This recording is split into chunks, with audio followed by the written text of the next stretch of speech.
அண்ணாமலையே சிவரூபமாய் வீற்றிருக்கும் குரு நித்யானந்தமே நித்யானந்தம் நித்யானந்தம் அண்ணாமலையே சிவரூபமாய் வீற்றிருக்கும் குரு நித்யானந்தமே.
For this Shivaratri,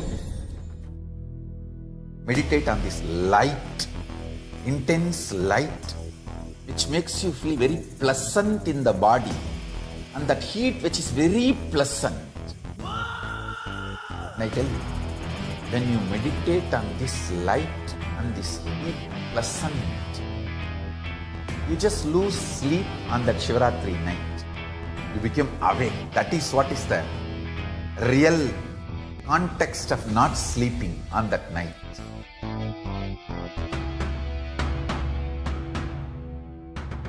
வான்வரையிலும் வளர்ந்த ஜோதி ரூபனே, தேன் சுவை தரும் தமிழின் தலைவனே, மான் மகிழ்வினை ஏந்தி நிற்கும் ஐயனே, கைலாசம் தந்த நித்யானந்தனே.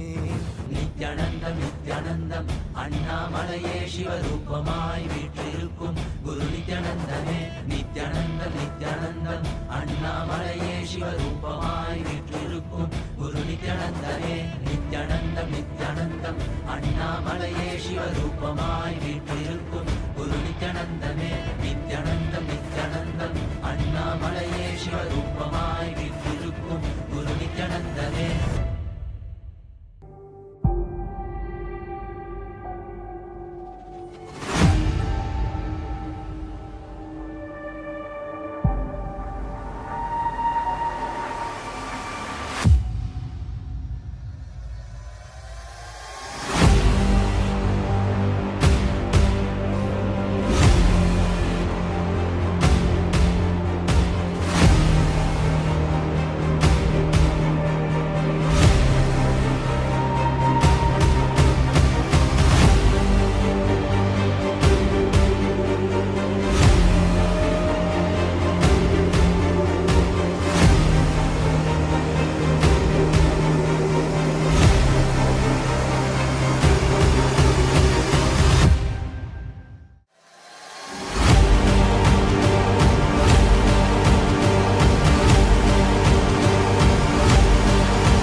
For this Shivaratri,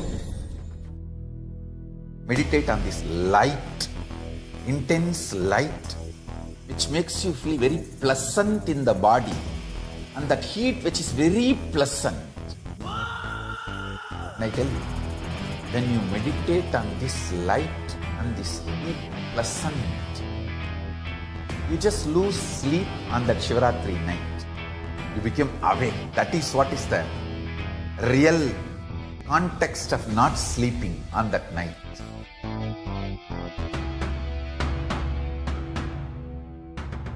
வான்வரையிலும் வளர்ந்த ஜோதி ரூபனே, தேன் சுவை தரும் தமிழின் தலைவனே, மான் மகிழ்வினை ஏந்தி நிற்கும் ஐயனே, கைலாசம் தந்த நித்யானந்தனே.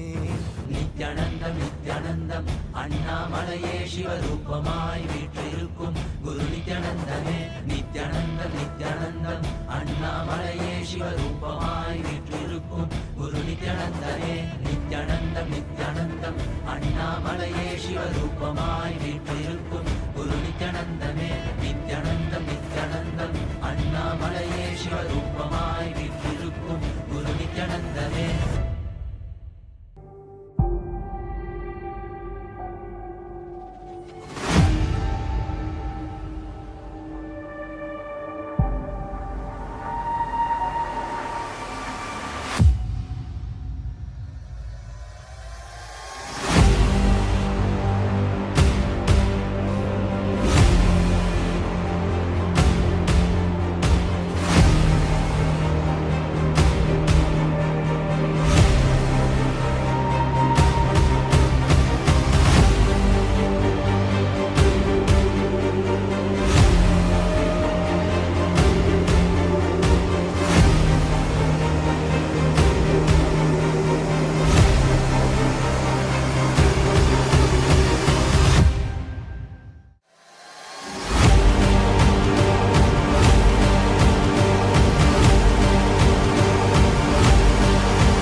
For the Shivaratri, meditate on this light, intense light, which makes you feel very pleasant in the body, and that heat which is very pleasant. And I tell you, when you meditate on this light and this heat pleasant, you just lose sleep on that Shivaratri night.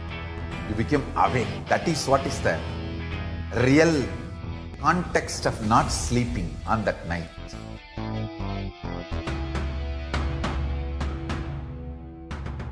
வான்வரையிலும் வளர்ந்த ஜோதி ரூபனே, தேன் சுவை தரும் தமிழின் தலைவனே, மான்மழுவினை ஏந்தி நிற்கும் ஐயனே, கைலாசம் தந்த நித்யானந்தனே.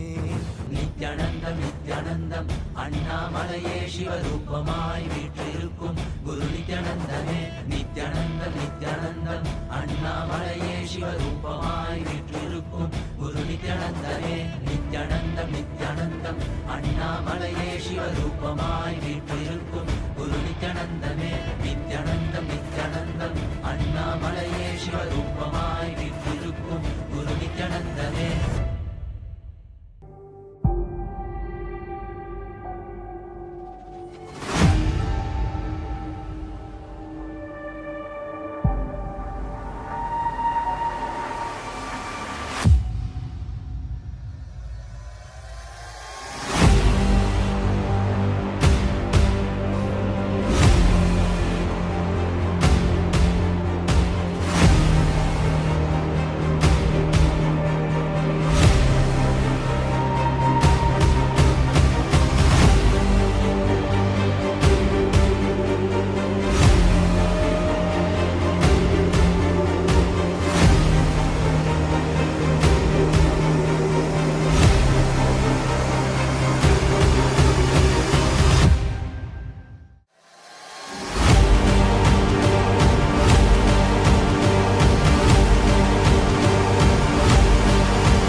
For the Shivaratri, meditate on this light, intense light, which makes you feel very pleasant in the body, and that heat which is very pleasant. And I tell you, when you meditate on this light and this heat pleasant, you just lose sleep on that Shivaratri night. You become awake. That is what is the real context of not sleeping on that night.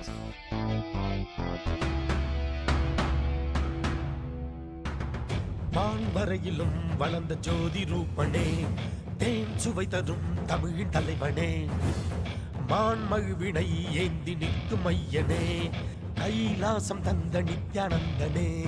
Nithyanandam Nithyanandam அண்ணாமலையே சிவரூபமாய் வீற்றிருக்கும் குரு நித்யானந்தமே நித்யானந்தம் நித்யானந்தம் அண்ணாமலையே சிவரூபமாய் வீற்றிருக்கும் குரு நித்யானந்தமே நித்யானந்தம் நித்யானந்தம் அண்ணாமலையே சிவரூபமாய் வீற்றிருக்கும் குரு நித்யானந்தமே நித்யானந்தம் நித்யானந்தம் அண்ணா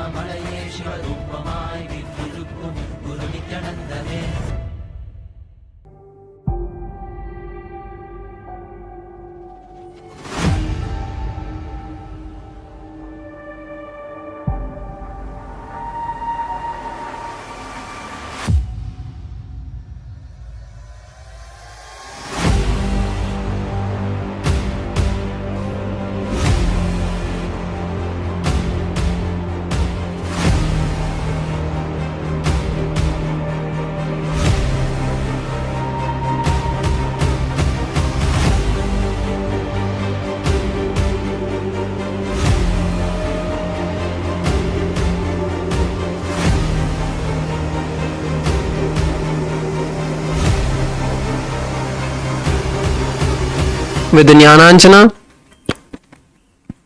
and all the participants who have long hair, please tie your hair above the head,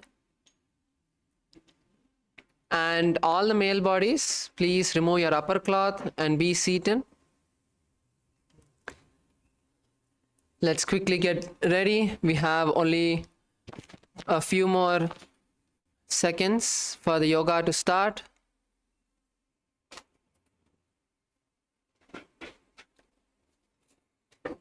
Let's quickly get seated. So that we are integrated with the time and the yoga session.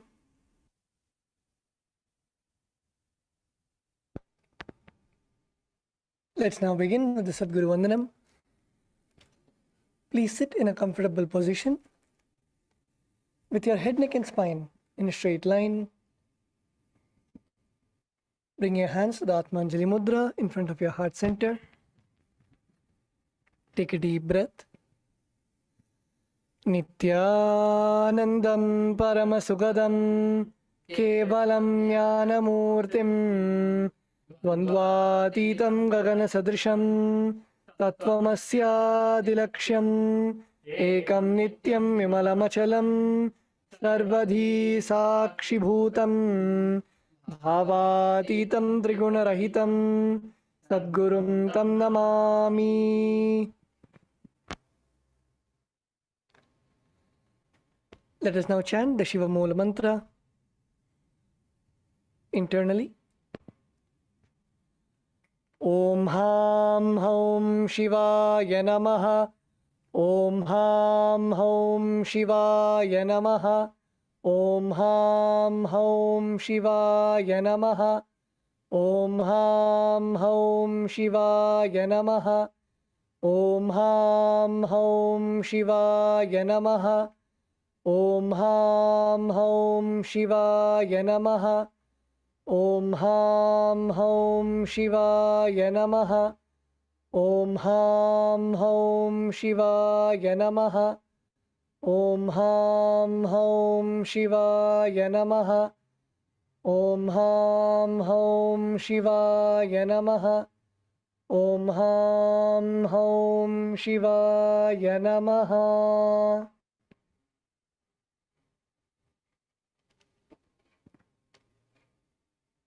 Let us now begin with the Tattvachamanam. Now, let's all take our Panchapatram and Udharani and place it in front of us. Make sure you have your water cup and the spoon. Now place your right hand in the Gokarna Mudra, bending the index finger to the center of the palm. And now pour an Udharani, a spoon of water, into the center of the palm, and after each mantra, pour another Udharani of water into the palm and sip it at the end of the mantra.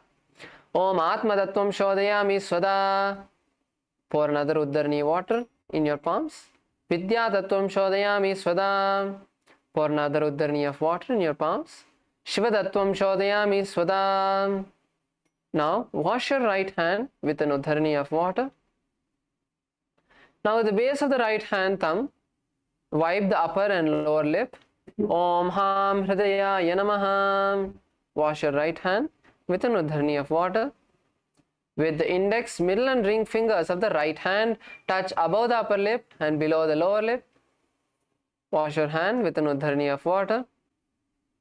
With the index finger and thumb of the right hand, touch the right nostril, the left nostril, and with the ring finger and thumb of the right hand, touch the right eye, the left eye, the right ear, and the left ear. Wash your right hand with an Udharani of water. With the little finger and thumb, touch the navel, the right chest, the left chest, and with all the fingertips, touch above the head, the right shoulder, the left shoulder, and the heart center. Now, let us enter into the sankalpa, where we set the conscious resolution.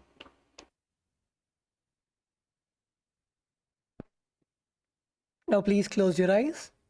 Set the conscious resolution that you want to manifest through the Nithyananda Yoga. The powerful cognitions, the powers that you want to manifest, visualize which powerful cognition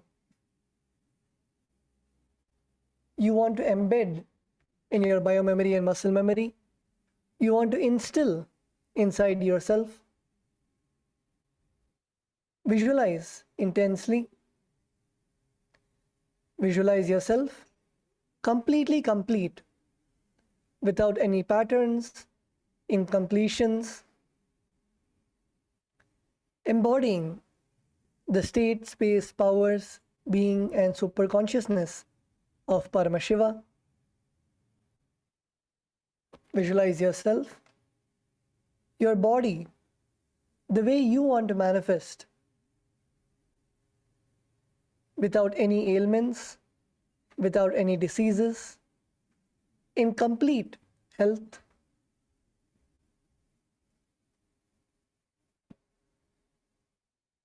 Visualize your body completely flexible, strong,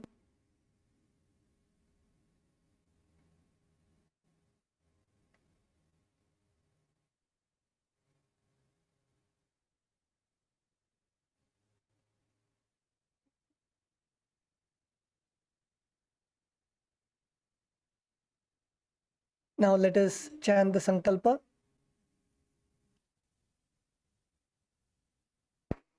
Now please place your right palm on your left palm and both the hands on the right thigh.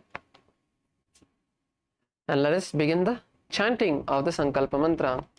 Mamopata samasta duridakshaya dwara Bhagavad Shri Nithyananda Paramashiva Prityartham Shri Nithyanandeshwari Paramashiva Shakti Sameta Shri Nithyanandeshwara Paramashiva Prityartham Cha Shubhe Shobhane Muhurte Adya Brahmanaha Dvitiya Pararde Shri Shvetavaraha Kalpe Vaivasvatamanmantare Ashtavimshatitame Nitya Yuge Pradame Pade Jambu Dvipe भारतवर्षे भरतखण्डे मेरोः दक्षिणे पार्श्वे शकाब्दे अस्मिन् वर्तमाने व्यवहारिके प्रभवादीनां षष्ट्याः संवत्सराणां मध्ये क्रोधीनां संवत्सरे उत्तरायणे लक्ष्मी वेङ्कटेश्वर ऋतौ कुम्भमासे कृष्णपक्षे तृतीयायां शुभतिथौ स्थिरवासरे युक्तायां उत्तरा फल्गुनी नक्षत्र सुकर्मण योग वणिजकरण एवं गुण विशेषण विशिष्टायाम् अस्यां शुभतिथौ श्री कैलासोन्नत द्वादशान्त श्यामला पीठारूढ श्री मीनाक्षी सुन्दरेश्वरा भिन्न स्वरूप परशिवपत्न रत्नकुमार गुरुमन्यतुल्यावतार श्री पार्वती स्तन्यपान लब्ध दिव्य ज्ञान विश्रुत सकल निगमागम सारभूत द्राविड वेद प्रवर्त्रे श्रीमत् परमशिव करुणा समधिगत मुक्तामय चतुरश्रयान गीयमान छत्र चामर श्री चिन्ह काहलादि समस्त बिरडावल्यलंकृत ज्ञान विज्ञान चक्रवर्ती सर्वजन संघ सद्यो निर्वाण दीक्षा वयापवर्ग वर्ष कृष्णान जीमूत परमद कल्पकेसरी शैव सिद्धांत स्थापनाचार्य श्री राजाधिराज पांड्य महाराज गुरु शपन शाक्यादि महांधकार निवारण ज्ञान भानु वीक्षणा नरहार ध्वजोच्छेदन पूर्वक श्रीमत् ऋषभ ध्वज स्थापक शैव समय कर्त्रे सर्वज्ञ पीठारूढ़ श्री जगद्गुरु श्री ज्ञान संबंध देशिक स्वामी वागीश सुंदर माणिक्य वाचक स्वामी नाम श्री ज्ञान संबंध स्वामी पुनरुद्धृत श्यामला पीठ सर्वज्ञ पीठ तृणवद्युत्तर द्विशततम गुरु महासन्निधान अरुणगिरि योगीश्वर परंपरागत अरुणाचल सर्वज्ञ पीठ गुरु महासन्निधान कैलास परंपरागत कांची कैलास सर्वज्ञ पीठ त्रयस्त्रिंशदुत्तर द्विशततम गुरु महासन्निधान नित्योत्सव नित्य मंगल नित्य कल्याण नित्य रचित कैलास परंपरागत आदि कैलास नित्यानंद पीठ महासंस्थान महासिंहासन पीठ कर्त्रे श्री परमशिव समुद्भूत कैलास परंपरागत वैवस्वत मनोविक्ष्वाको हरिश्चंद्र भगीरथ श्रीरामचंद्र शूरसेन इत्यादि अनवच्छिन्न सार्वभौम चक्रवर्ती परंपरागत चतुष्षष्टि योगिनी मंडित चतुष्षष्टि संप्रदाय प्रवर्तक मणधर्म शासन सूर्यवंश प्राप्त सर्वज्ञ वीर सुरांगी साम्राज्य मूर्धाभिषिक्त चूड़ामणि साक्षात् श्री परमशिव समुद्भूत कपिल महागुरुवररुद्रत महानिर्वाण पीठ अष्टोत्तर सहस्र श्री महामंडलेश्वर साक्षात् श्री परमशिव समुद्भूत श्री महागणपति समारंभ अणवच्छिन्न पीठाधीश्वर गुरु परंपरा प्राप्त अड्लपीठ अष्टोत्तर सहस्र श्री अड्लपीठाधीश्वर धर्म भक्ति स्वर्ग स्वर्ण पीठ त्रयोविंश गुरु महासन्निधान कैलास परंपरागत आदिपीठ सर्वज्ञ पीठ जगद्गुरु श्री कैलास पुनरुद्धारक श्री कैलास परमाचार्य श्रीमत् परमहंस परिव्राजकाचार्य वर्य सच्चिदानंद प्रणव स्वरूप श्रोत्रिय ब्रह्मनिष्ठ श्रीमद् जगद्गुरु श्रील श्री भगवत श्री नित्यानंद परमशिव श्री ज्ञान संबंध देशिक परमाचार्य स्वामिनां प्रीत्यर्थम तेषां गुरुकृपा कटाक्ष सिद्ध्यर्थम क्षेम स्थैर्य वीर्य विजय आयुरारोग्य ऐश्वर्याणाम् अभिवृद्ध्यर्थम धर्मार्थ काम मोक्ष दुर्विध फल पुरुषार्थ सिद्ध्यर्थम समस्त दुरितोपशान्त्यर्थम समस्त मंगलावाप्यर्थम भगवत् श्री नित्यानंद परमशिव प्रसादेन सकुटुम्बस्य जीवन मुक्ति प्राप्त्यर्थम पूर्ण आरोग्य युक्त दृढ़गात्र यौगिक शरीर सिद्ध्यर्थम परम शिव शक्ति आविष्करणार्थम नित्यानंद योगाभ्यासं करिष्ये. Now please take an udharani of water and wash your hands. Om apopasprishya.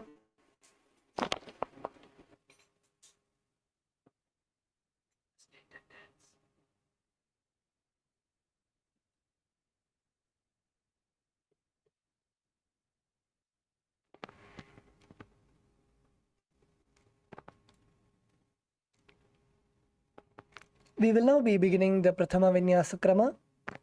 The Prathama Vinyasa Krama is a sequence of 108 asanas of the Nithyananda Yoga.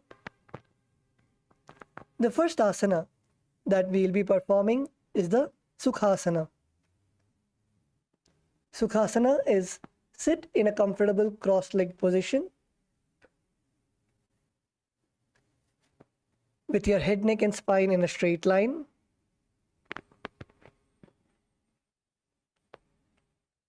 The mudra that we will be performing is the Bindu Mudra. Bindu Mudra is keeping your index and thumb finger, the tips of the index and thumb joint, and the other three fingers stretched out. Now keep the Bindu Mudra on your respective knees.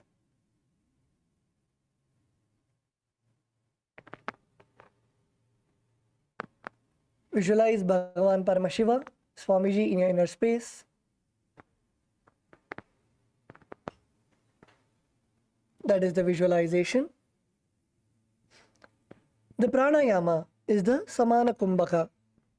Samana Kumbhaka is inhale deeply. Feel the prana going inside your body, inside your stomach, and fueling the Jataragni, the fire in your stomach. And then when you're not able to hold your breath anymore, slowly exhale. Inhale deeply. Hold your breath as long as possible. And then exhale. When you're holding your breath, visualize the fire in your Jataragni being fueled by the air that you are breathing. The bandha is the Mahamudra bandha. So Mahamudra bandha is all three bandhas together. The first is the Jalandhara bandha. The Jalandhara bandha is when you place your chin on your chest. Take your chin, lock your chin down, engaging your neck muscles. You do not have to strain your neck muscles. Just bring your chin to your chest and lock it. Do not strain your neck muscles or hurt your neck muscles, but slightly contract your neck muscles and lock your chin to your chest. That is the Jalandhara bandha.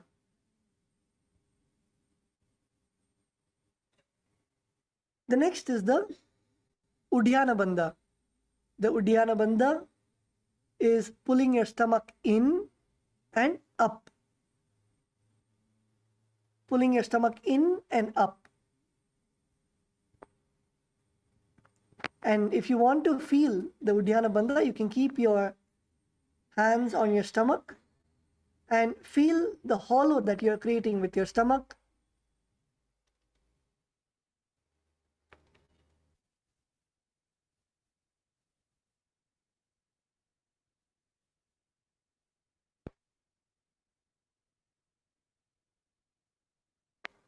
Yes, Kailasa, Bolivia, female team. That's good. Seeing the Jalandhara Bandha and the Uddiyana Bandha. The Uddiyana Bandha is pull your stomach in and up. You should feel the hollow under your rib cage. That is the Uddiyana Bandha.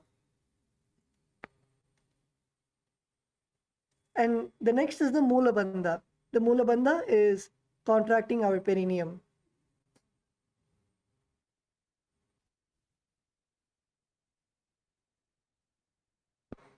So contract the muscles between your anus and genitals.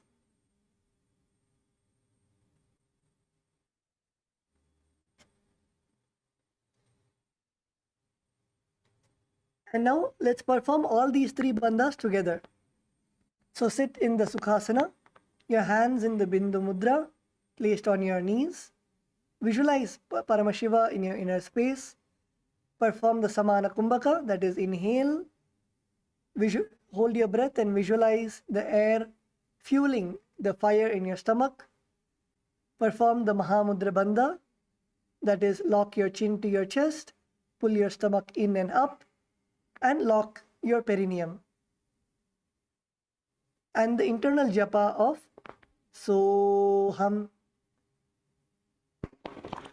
Tatsukasanamityuktam ashaktastat-samacharet asanam vijitam yena chitam tena jagatrayam.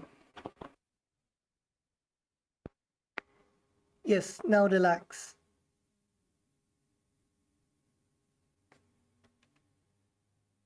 Now relax. How many of you were able to perform all the three bandhas? Can you raise your hands?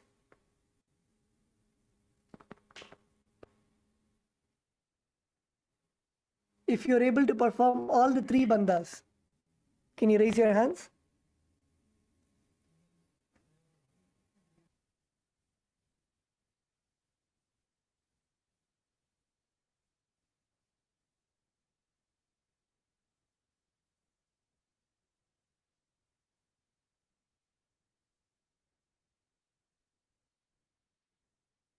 Okay, Vedatma, yeah, good.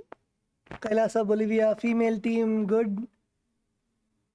Paramayoga, yeah, good. Yes, wonderful. As we do the asana, you will see that it will become more comfortable.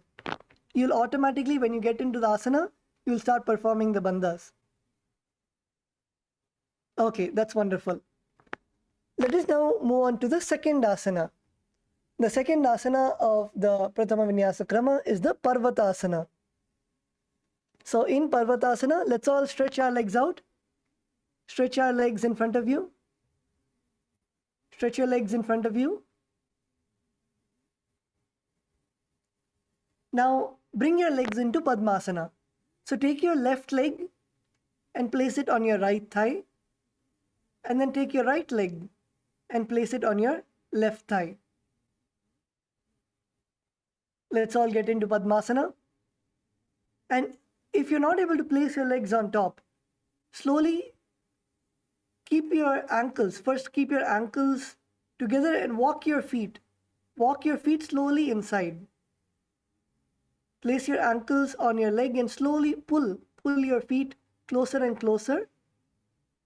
And place your feet on top of each other.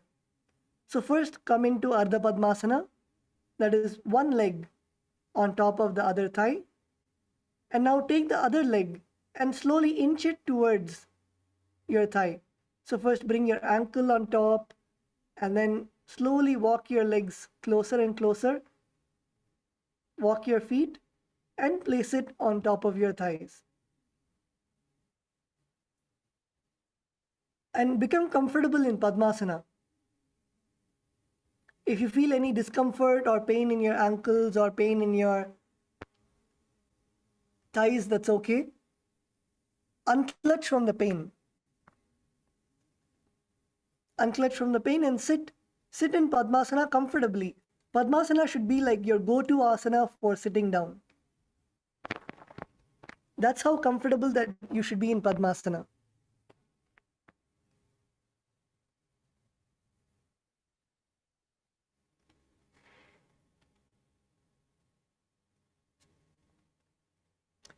So from Padmasana, now you're going to bring your palms together in the Anjali Mudra. Bring the palms together in the Anjali Mudra. That is how the Acharya is showing on the camera. Perform the Anjali Mudra. And now slowly raise your hands. Raise your hands above your head. Raise your hands straight above your head.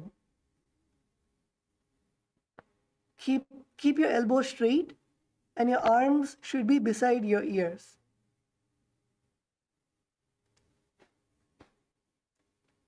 Now in this asana, again you're going to perform the Mahamudra Bandha. The Mahamudra Bandha is all three bandhas together, the locks. So the first bandha is the Jalandhara Bandha. Again bring your chin to your chest. Bring your chin to your chest. The second is Uddiyana Bandha. Pull your stomach in and up. Pull your stomach in and up, creating a hollow under your ribs. And the third is Mula Bandha. Mula Bandha is contracting your perineum.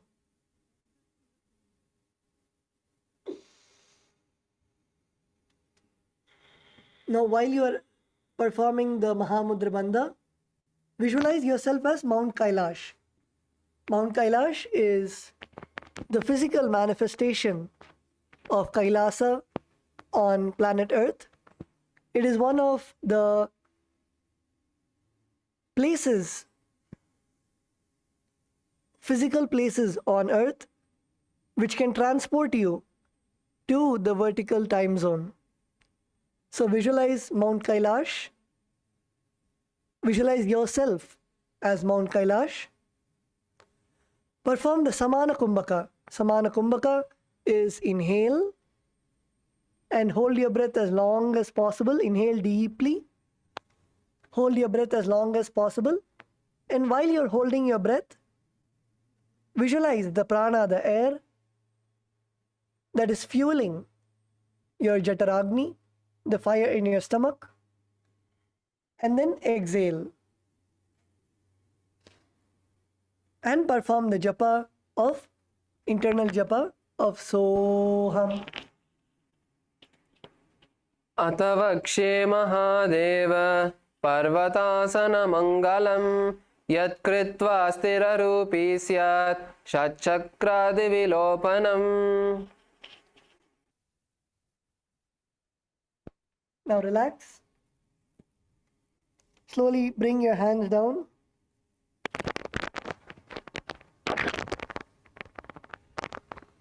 Bring your hands down.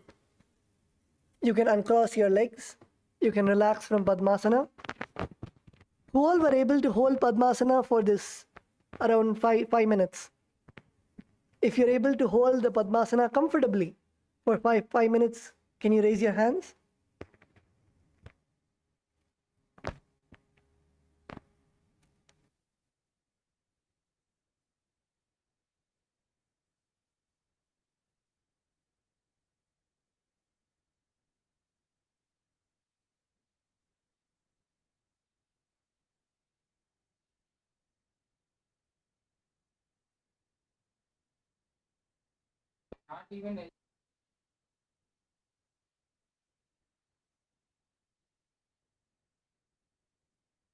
Yes, Kailasa, Bolivia, good. Kailasa, LA, good.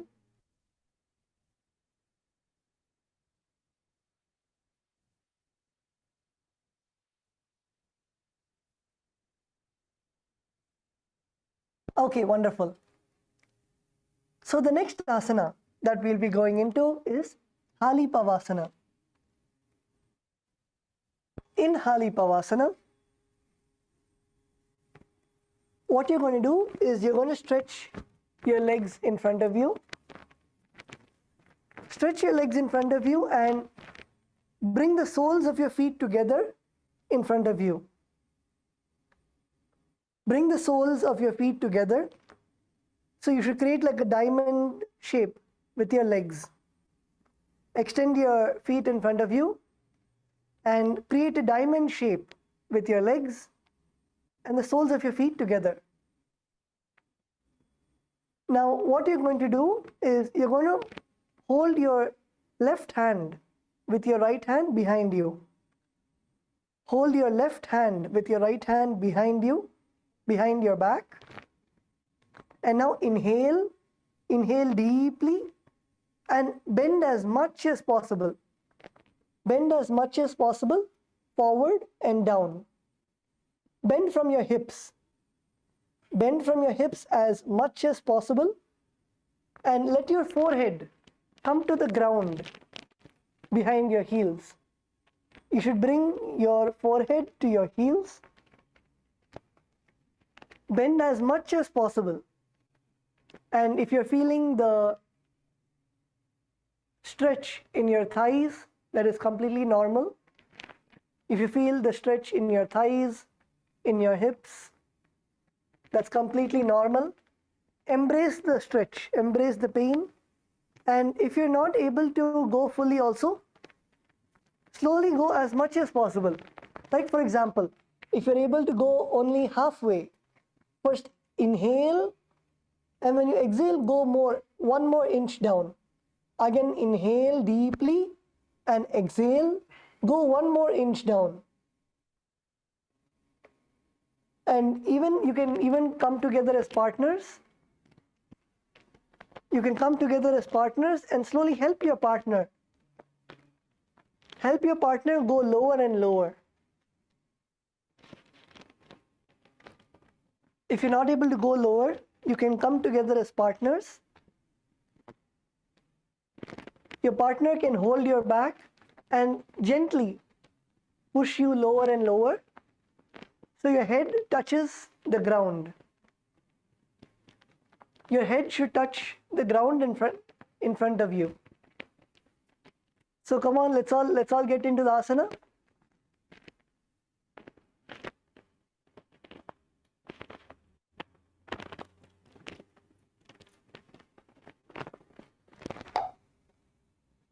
Yes, KAILASA LA, good. KAILASA LA, the second person on the olive green mat in the front.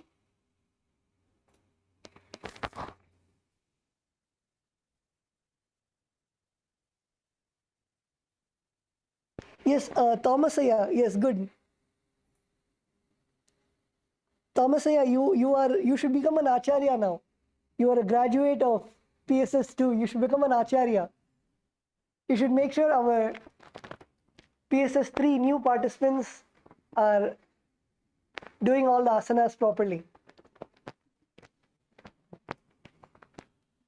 Yes, in the male sabha, the second person on the olive green mat, Thomasaya, you can even go and help him to go more lower.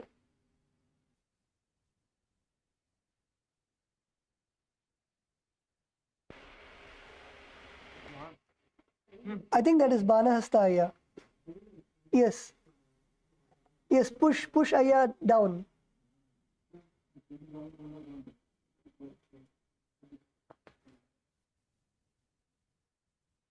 Is that Banahasta Ayya? Thomas Ayya, is that Banahasta Ayya you're helping?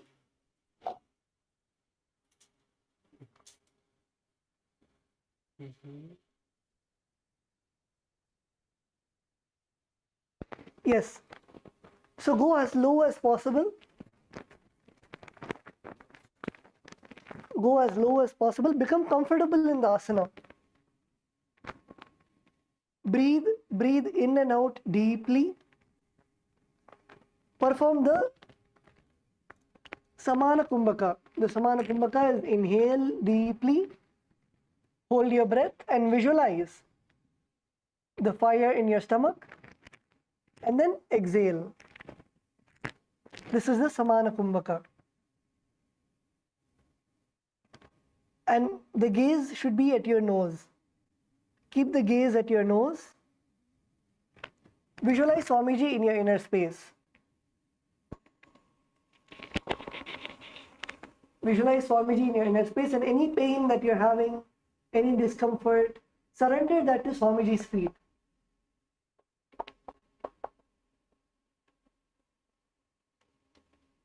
And in this asana, we'll be performing the Mahamudra Bandha. So again, bring your chin to your chest. Actually, when you are down, your chin will already be in your chest. So just lock your chin to your chest and perform the Uddiyana Bandha. Pull your stomach in. Pull your stomach in and up. And perform the Mula Bandha, contracting your perineum. And we'll perform the japa of Soham.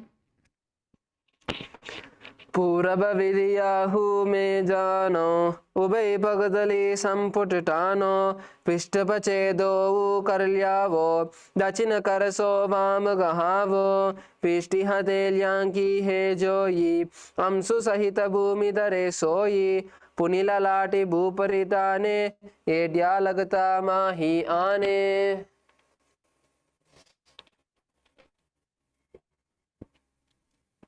Yes, now slowly come back to a seated position.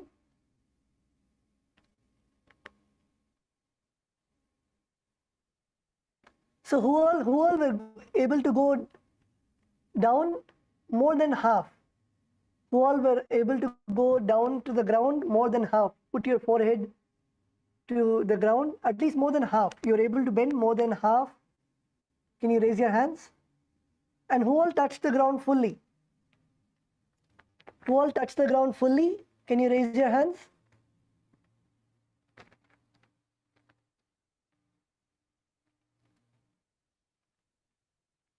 Okay, wonderful. All the participants in KAILASA LA, KAILASA Bolivia, KAILASA Ecuador.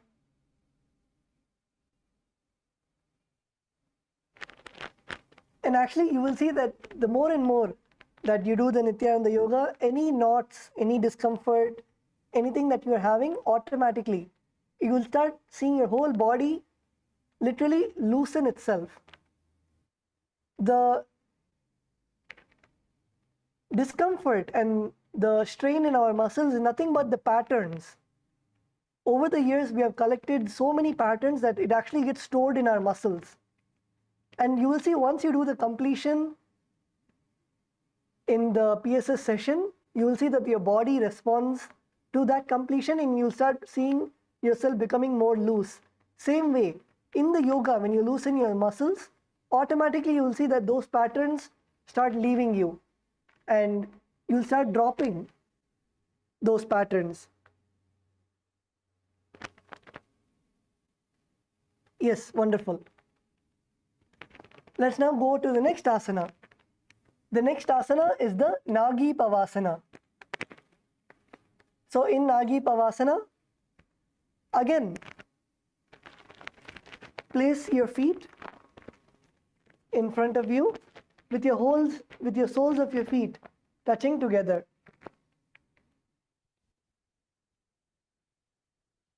Place the soles of your feet together.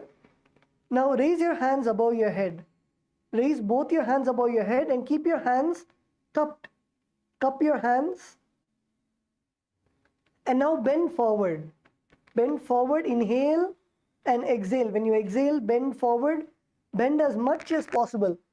And again, your forehead should be touching the ground or touching the feet in front of you. Inhale, raise your hands up. And cup your feet, cup your palms. Make a hollow with your palms, cup your palms. And when you exhale, bend down and forward as low as possible.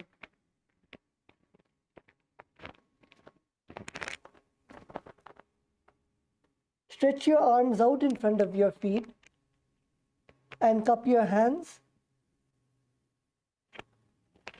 Visualize yourself as a snake. Visualize yourself as a cobra, a snake. Bring the gaze to your nose. Bring the gaze to your nose. And even in this asana, you can take the help of your partner and slowly push your partner as low as possible and breathe in the asana. If you're able to go only halfway, that is okay. Inhale and exhale. When you exhale, go 1 inch more down. Again, inhale deeply and exhale. When you exhale, go more down. And stay in the asana. Don't come up. Do not come up. Stay in the asana and become comfortable with the asana. How much ever you're able to do, stay in the asana.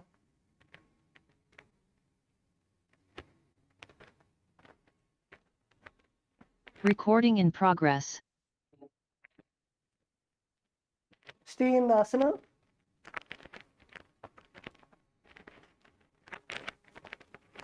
In this asana also, perform the Samana Kumbhaka. Samana Kumbhaka is inhale deeply and then hold your breath as long as possible. When you're holding your breath, visualize the air fueling the Jataragni, the fire in your stomach, and then exhale.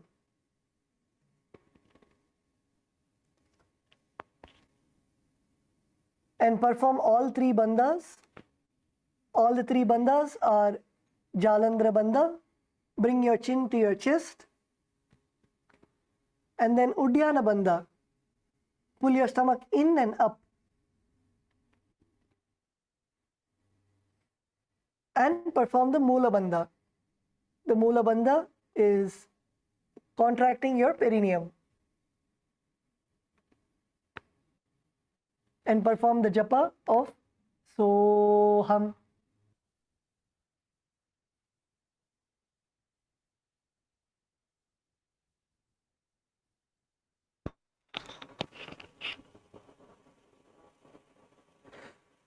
पूरब विधि परि आग नैनी चौहोई कहूनी पनास्यो लगाई हाथ आगाने धरती लगावे पसारी दो हाथ की अंजुली करे भूयडी परि लगावे दृष्टि नासा अग्र आसन कौगन शरीर बता जाई.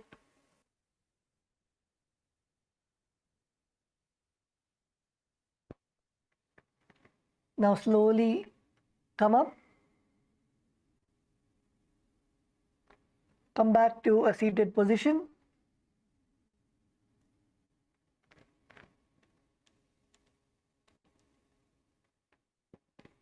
So this time how many of you were able to go completely down, touching the ground with your forehead? Can you raise your hands? Were you able to touch the ground, or at least your forehead touching your ankles? Raise your hands. Yes, KAILASA Bolivia, KAILASA LA.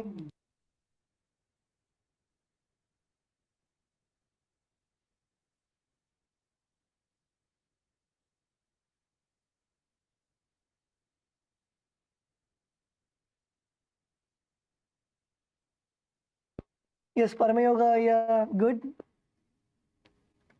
Bolivia, female body is good.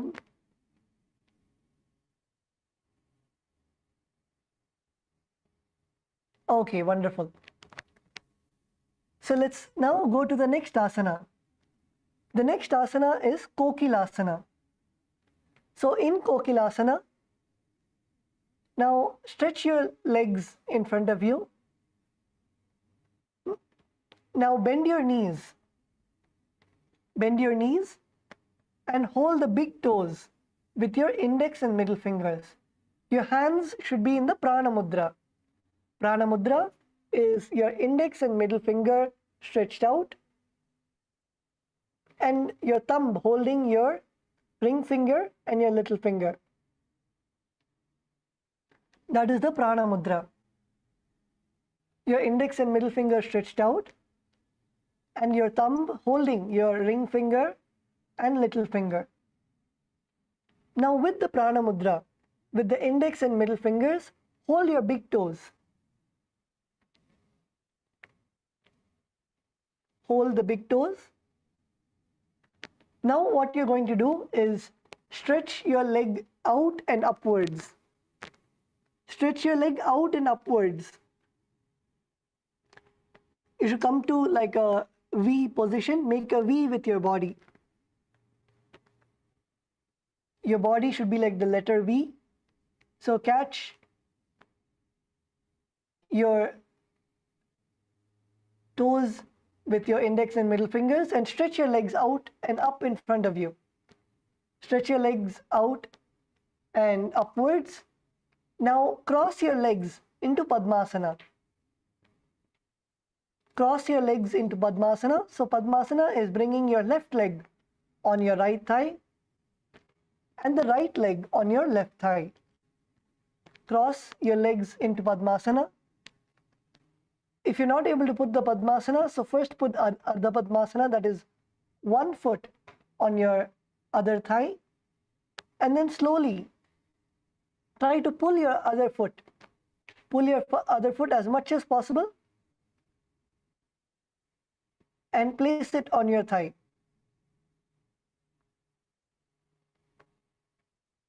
Now lean forward while you are holding your toes with your hands.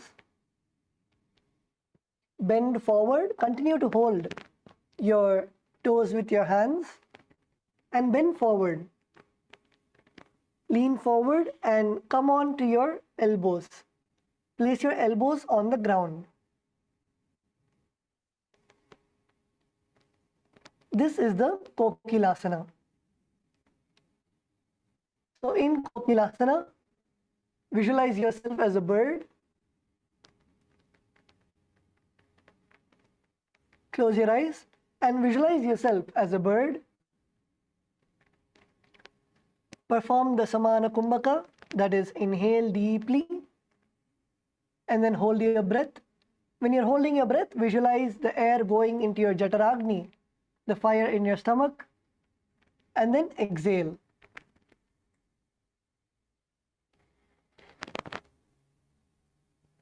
Inhale deeply, hold your breath, and when you hold your breath, visualize the prana going into your stomach, and then exhale.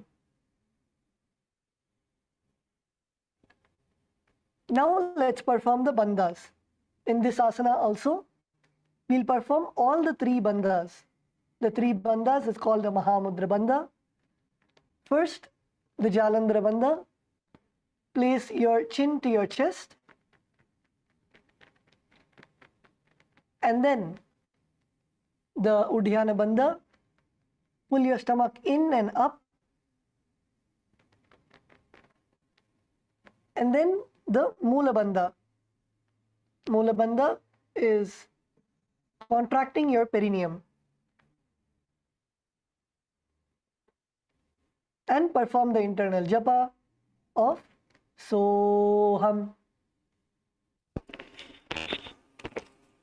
Atanyadasanam vakshe yena siddho bhavednaraha akasmadvayu sancharam kokilakyasanena cha urdve hastatnayam kritva tadagre padayo sudihi vriddangushtadvayam nata shanai shanai prakarayet. Yes, now slowly come up and you can relax your legs from Padmasana. Relax your legs from Padmasana.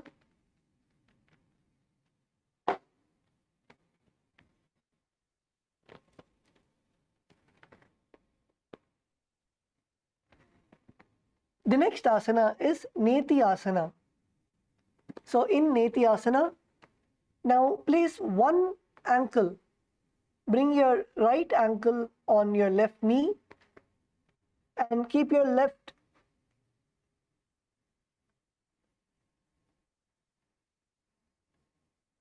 and now keep your left foot below your right knee. So one ankle should be on top of your knee, one ankle should be under the other knee.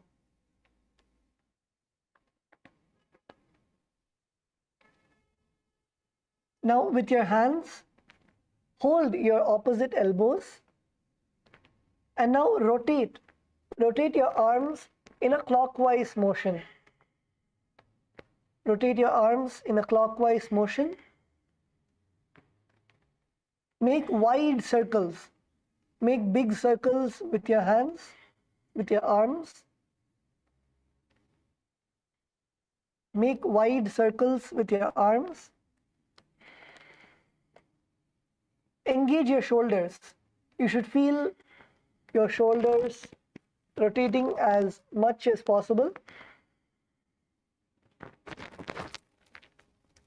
Keep your gaze to your nose.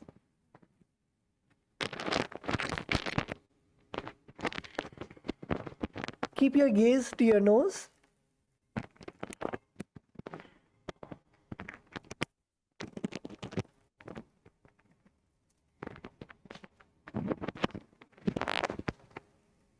Visualize Swamiji in your inner space. Now, rotate your hands in the anti-clockwise position. Rotate your hands anti-clockwise. Make nice and big circles. Make nice and big circles with your arms. Perform the Samana Kumbhaka, that is inhale. Inhale deeply. Hold your breath, and when you hold your breath, visualize the air going into your stomach and fueling the Jataragni, fueling the fire in your stomach, and exhale. Don't stop rotating your arms. Continue to rotate your arms. Now perform the Mahamudra Bandha. The Mahamudra Bandha is again all three bandhas together. So bring your chin to your chest. Bring your chin to your chest. That is the Jalandhara Bandha. The Uddiyana Bandha is pulling your stomach in and up. Pull your stomach in and up. And Mula Bandha, that is contract your perineum. Now continue to rotate your arms and perform the internal japa of Soham.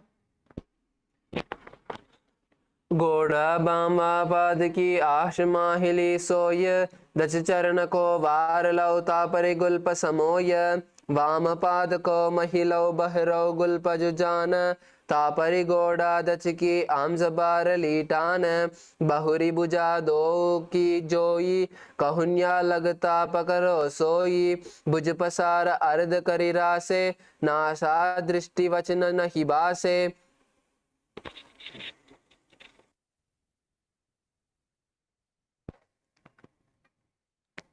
Now relax. Relax your arms. You can uncross your feet.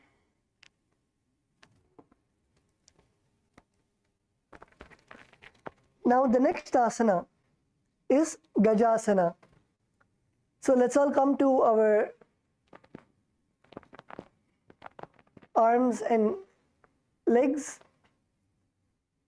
Come to your hands and knees. Come onto your hands and knees. Now you're going to lift your hips to the air.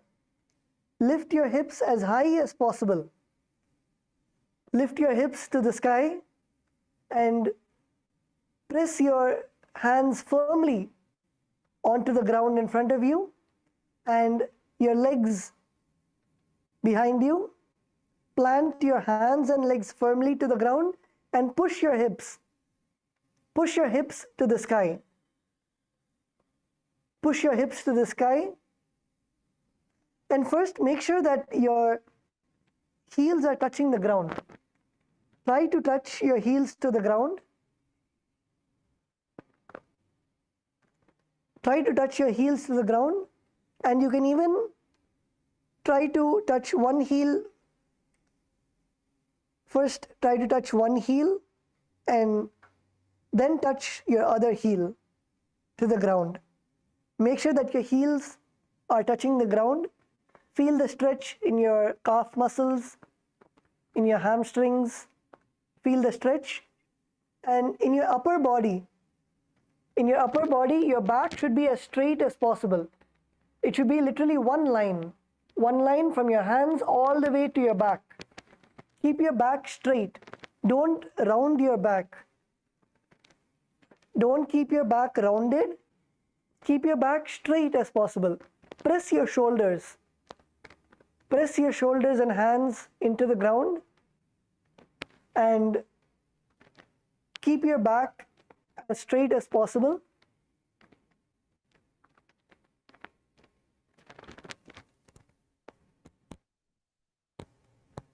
Yes, Kailasa, Ecuador, Paramayogaya. Paramayogaya, you should not round your back. Keep your back straight. Keep your back straight. Yes, Kailasa, Bolivia, female team, good. Kailasa, LA, male team, good. Kailasa, LA, female team. Kailasa, Bolivia, male team, good. Okay, now from this asana, what we're going to do is you're going to slowly bend your elbows. Bend your elbows and bring your face to the ground and scoop yourself up. Bring your elbows to the ground and scoop yourself up. So maybe everyone can watch your screen for a moment. Look at your screen. So when you're in the Gajasana, slowly bend your elbows. Bend your elbows to the ground and your face should be almost above the mat, and scoop yourself up. Scoop yourself up and come back to Gajasana. Scoop yourself up and come back to Gajasana. And do this again and again. From Gajasana, bend your elbows and bring your face as close as possible to your yoga mat, and then scoop yourself up.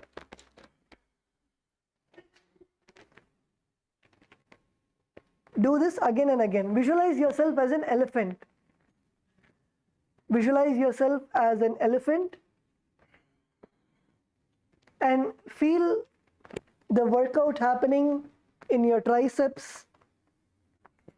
Feel your arms, the muscles in your arms, the muscles in your shoulders, the muscles in your chest. Feel all these muscles engage, all of these muscles, and do this again and again. So come to Gajasana. Come to Gajasana and go as down as possible. Scoop your face. Bend your elbows and your face should be as low as possible on the yoga mat. And then scoop yourself up and come back to Gajasana. Try going as low as possible. Try going as low as possible. Your face should be as close to the yoga mat as possible. And then scoop yourself up.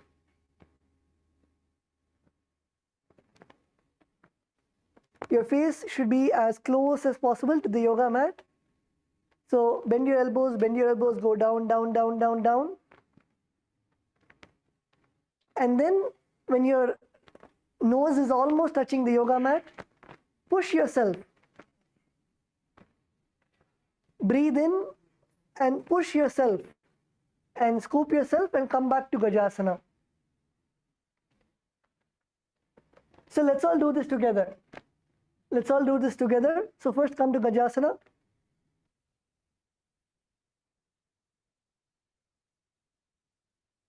Let's all come to Gajasana. Come on everybody, collective integrity. Come to Gajasana. Now slowly bend your knees, bend your elbows. Bend your elbows down, down, down, down, down, down. Go as close as possible. Your nose should be touching the yoga mat. Go down, down, down as much as possible. Yes, now scoop yourself up. Scoop yourself up and come back to Gajasana. Push. Push your hands into the ground. Push your hands into the ground and come back. Push yourself up to Gajasana.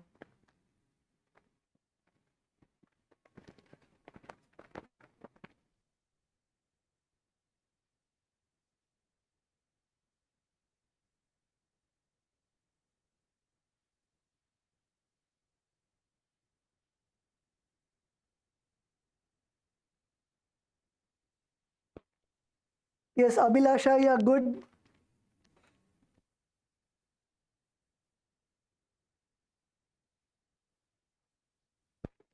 So in this asana, you should visualize yourself as an elephant. Visualize yourself as an elephant.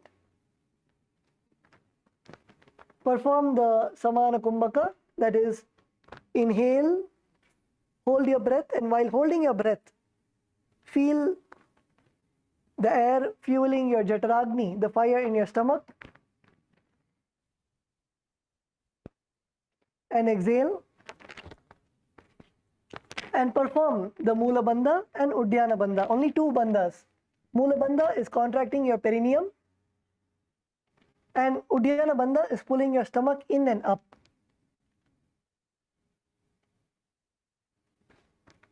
And perform the japa of Soham.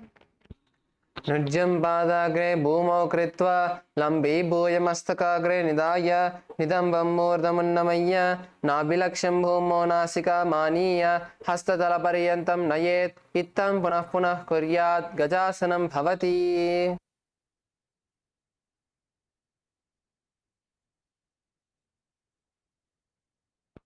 Yes, wonderful. Now you can place your knees down. Place your knees down and relax for a bit.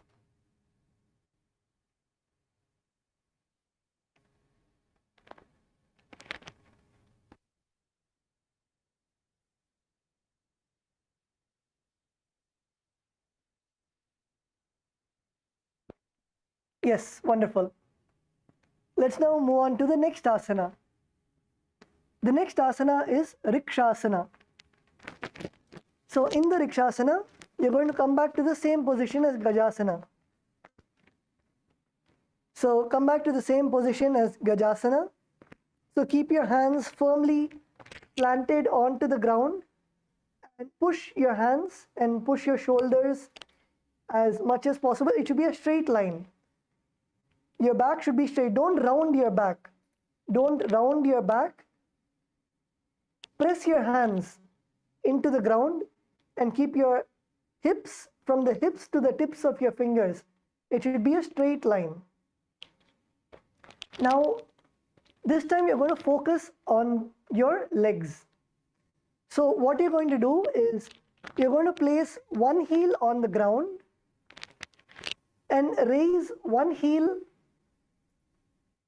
on the top towards the sky, bending your knees. And then alternate.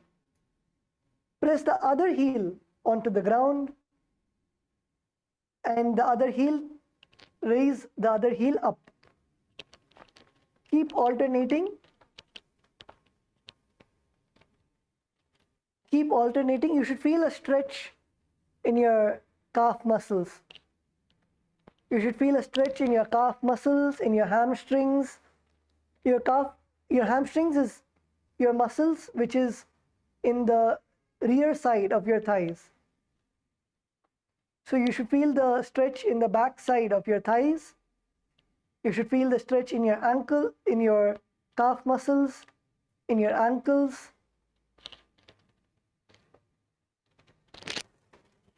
Visualize yourself as a bear.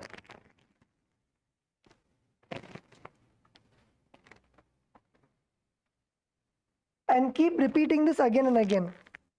So if you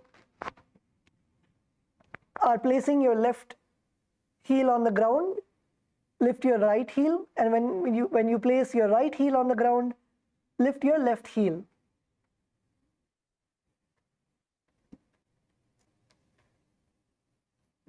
And continue. Your hips should not come down. Your hips should not come down. Your hips should be up in the air.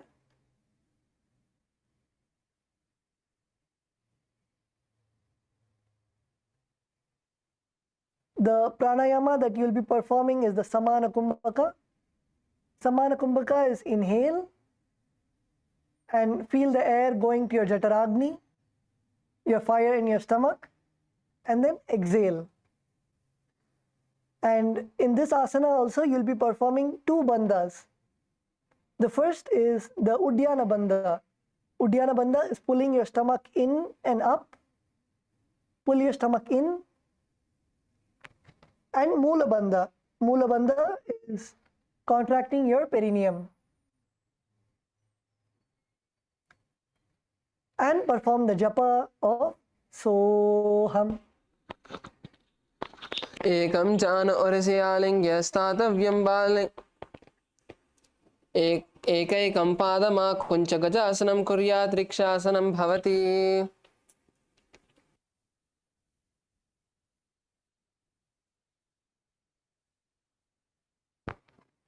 Now, all of you can slowly come up onto your feet. Nithyananda, everybody. Once again, we'd like to welcome all the Paramashivoham Batch 3 participants who have joined us for this program. This is Sundareshwara Maharaj here, and I'll also be one of the acharyas who would be helping you through the various sequences, the Prathama Vinyasa Krama, Dvitiya Vinyasa Krama, and Tritiya Vinyasa Krama. Wonderful to see every one of you today. And once again, this is going to be a new way of looking at all the different asanas that we're doing. How many of you are already seeing a difference in terms of how even just the last few asanas that we were doing, how many of you, the participants from batch 3, are seeing a difference in the way that you perform the asanas? Can you just give me a thumbs up? Okay, great.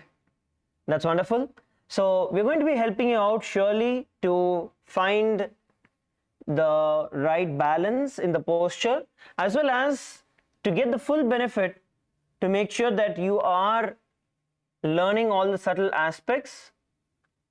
Yesterday we had spent the whole day learning about the various the pranayama, the bandhas, the other 12 components of yoga. So we'll be helping you throughout the entire span of the yoga to help you understand how we can do it. Great. Let's now continue. The next asana, from Rikshasana, we are going to be entering into Vaishyasana. So in Vaishyasana, as you come up on top of your feet, as you stand on top of your feet, now you're going to slowly lift your body up onto your big toes. Lift your body up onto your big toes. Keep your head, neck and spine in a straight line. And bring the index and the middle finger, the ring finger, onto your heart center.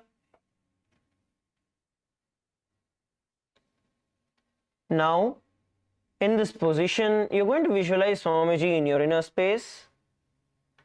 Come on, every one of you, your hands, all the 3 middle fingers, your index, ring and middle finger on your heart center, and lift up onto your toes. Lift up onto your toes. Make sure that your spine is erect. Head, neck and spine in a straight line. Visualize Swamiji in your inner space. With the internal japa, Soham. केशेन पादयुगलं तद्वातिष्ठे तदो मुखः अथ वैश्याः वक्षे यत्कृत्वा सत्यवान् भवेत्. Please relax. The next we are going to be performing the Urdhva Janukarana. So let us enter into the Urdhva Janukarana. First we are going to be sitting in the Aramandi position, where you are going to stand with the heels touching together. All of you bring your feet together. Make sure your heels are touching together first. And toes facing outwards. Your toes are facing outward. Now slightly bend your knees. Slightly bend your knees. And keep both the hands at the chest level. Elbows parallel to the ground. Bend your knees. Elbows parallel to the ground. Palms at your chest level.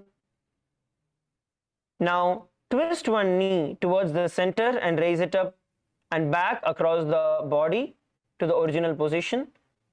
Simultaneously, as the leg raises, you're going to follow it with the movement of its hand.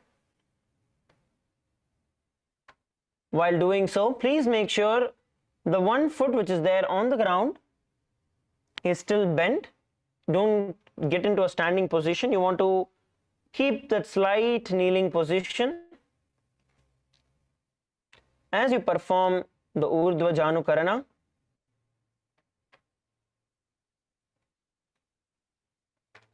Yes, let's all perform the Urdhva Janukarana. Get a full round with your hand. When you go, take it all the way around your head. Get it down onto the ground.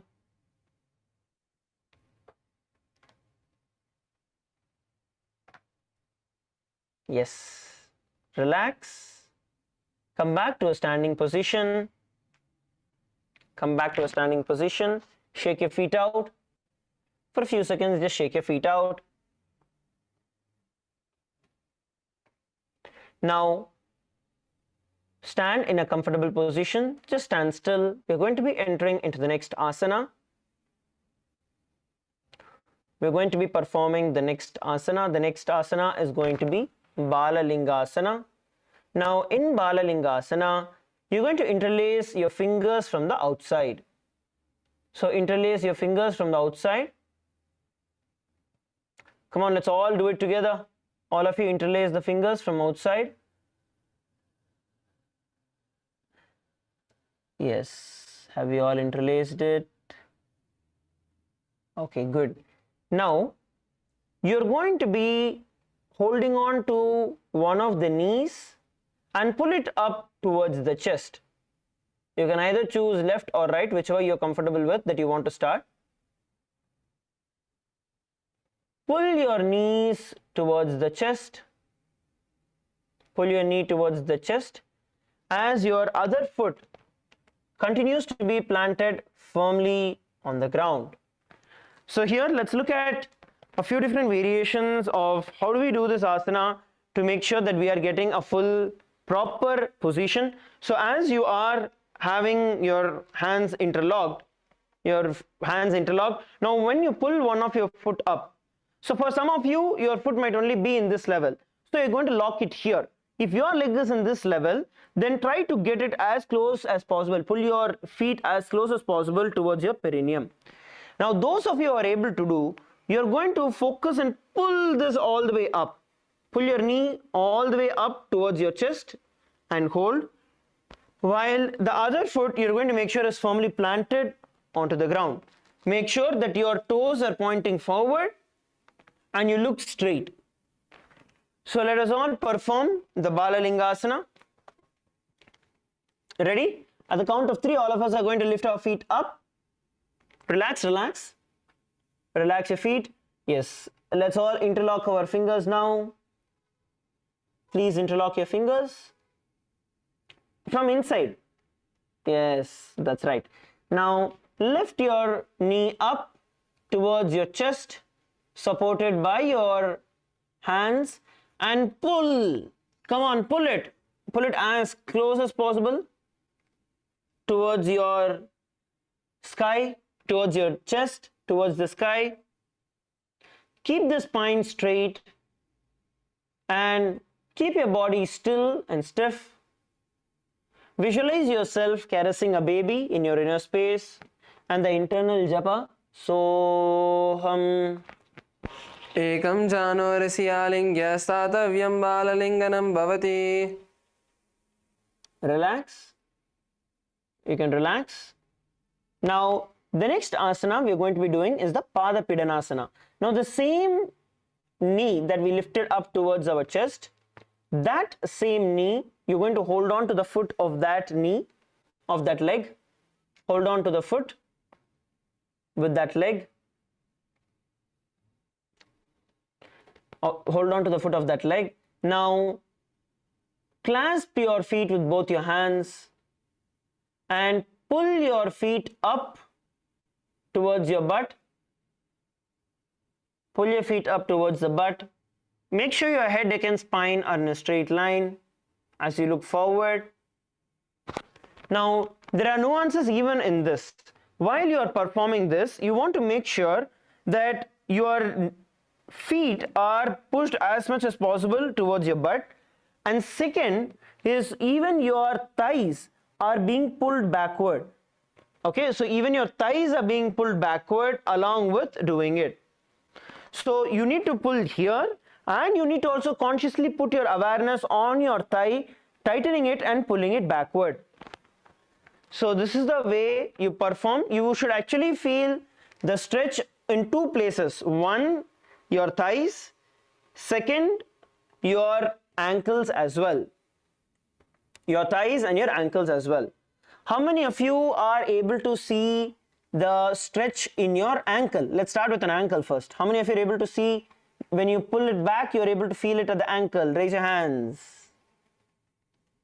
Okay, wonderful. Vedat Maya, great. Nithyananda Maya, nice to see everyone. I think I'm going to be learning every one of you joining in along with us and participating. Wonderful. Yes. Now, how many of you, can you all please confirm if you are able to feel the stretch at your thigh? When you do it, are you feeling a stretch at your thigh? Okay, good. That's wonderful. So now, let us do this together. Let's perform the asana together, the Pada-pidanasana. Now, pull that foot up towards the back of your butt and pull it all the way, the toes touching all the way, and hold in this position. Visualize Swamiji in your inner space and the internal japa. Soham, Soham. Sthitvaekasmin padatale karabhyam veshtayetanam prishte samsthapya yatnena padapidanamasana. You can now relax. Drop your foot onto the ground. The next asana we are going to be performing is going to be the Natarajasana. The Natarajasana once again is going to be a follow through of the previous asana, which means that we are going to hold on to that foot with its respective hand. Going to hold on to that foot with the respective hand. From here, you're going to extend the opposite hand forward with the index and the thumb fingers together in the Bindu Mudra. And we are going to bend down, kicking our foot up all the way into the sky. Bend down and kick up our feet all the way in the sky and hold this position. This is Natarajasana. Now, let us look at how we can do this. Now, we are going to do this in a few different variations based on however you're comfortable, however flexible you are. So, the primary focus is for you to hold on to your feet with your hand. Then, once you do that, you want to stretch your hand out, get your body down. Make sure that your opposite foot is firmly planted on the ground. So once you firmly plant, so you're standing, slowly shift your weight. If you're standing on your right, you shift your weight to the left. Then if you're standing, going to lift your left leg up, then you shift your weight to the right. First, shift your weight. Let's all do it together. Come to a standing position, every one of you. Now, as you are in this position, you're going to shift the weight of your body to the other foot. Just tilt your body, shifting your weight to the other foot. Are we all able to do it? Have you gotten how to do it? Now once you have done this, now slowly lift the other foot back towards your butt. Hold on to it with its respective hands and hold. So once you're comfortable in this position, let's do it along, female team LA. Come on, let's do it along. Yes. Now once you are in this position, now slowly stretch your hands out in front of you, the opposite arm in front of you, placing your hand, your palm in the Bindu Mudra, index and thumb together. Now slowly as you bend down, pull your feet up, bend down, bend forward, pulling your feet up as high as possible and hold this position. Visualize yourself as Lord Nataraja in your inner space and the internal japa Soham. उत्तानपादं क्रौञ्चं च मरीचिं वीरभद्रकं नटराजं त्रिकोणं च सुप्ताङ्गुष्ठप्रसारणे. Please relax. Let us now repeat the same sequence of asanas on the other side, on the other leg. The first is going to be Balingasana. In Balingasana, you're going to interlace your fingers from the outside in and you're going to hold on to your knee, pulling it all the way towards the chest. Pull your knee all the way towards the chest, toes pointing down, body stiff and straight. Come on, interlace your fingers, clasp your knees and pull it as close as possible and hold. Let's learn to hold, practice to hold. Now only after we get comfortable with the position, we'll be able to perform the other subtler components. So it's very important that we learn how to hold. Make sure that you are planting the other foot firm onto the ground and hold this position. Visualize yourself caressing a baby in your inner space and the internal japa Soham. एकं जान औरस्यालिङ्ग्यस्तातव्यं बाललिङ्गनं भवति. Relax, you can drop that foot down. Now once again we're going to be repeating the Pada Pidanasana on the other side, which means that same leg which we had lifted up towards our chest, we are now going to bend it towards the back and get it all the way towards your butt, holding on with your hands. Now having both your hands holding on to the foot, pull it nice and close towards the back of your butt. Look forward. Bring your gaze in a straight line. Visualize Swamiji in your inner space. Now in this asana, some of you, your legs are splayed in terms of there's a lot of gap between both your knees. Consciously bring your knees together. Knees together. Come on, lift and bring your knees together. Don't let your knees fly away somewhere in some other direction. Make sure it is beside each other. And hold the position. Come on, lift and hold. Now if you're feeling a little bit of discomfort, you are going to be bringing your awareness to that position, to that part of your body, and you're going to breathe in and breathe out. Breathe in and breathe out. Now visualize Swamiji in your inner space and the internal japa Soham. स्थित्वैकस्मिन् पादतले कराभ्यां वेष्टयेतनं पृष्ठे संस्थाप्य यत्नेन पादपीडनमासनम्. Relax. Yes, you can relax your foot. Shake your feet off. Shake your feet off. The next we are going to be performing the Natarajasana. So shake your feet off once again and come to a standing position. Come back to a standing position, feet beside each other. Now you're going to focus your weight. Shift the weight towards one side of the body, which is the foot that is planted firm onto the ground. Shift your weight towards that side. Then bend the other knee, holding on to it, holding on to your foot with the respective hand. Now here I want you to make sure that you are holding on to the foot from inside. See, while this is there, you can either hold it on from here like this, or you can hold it on from inside.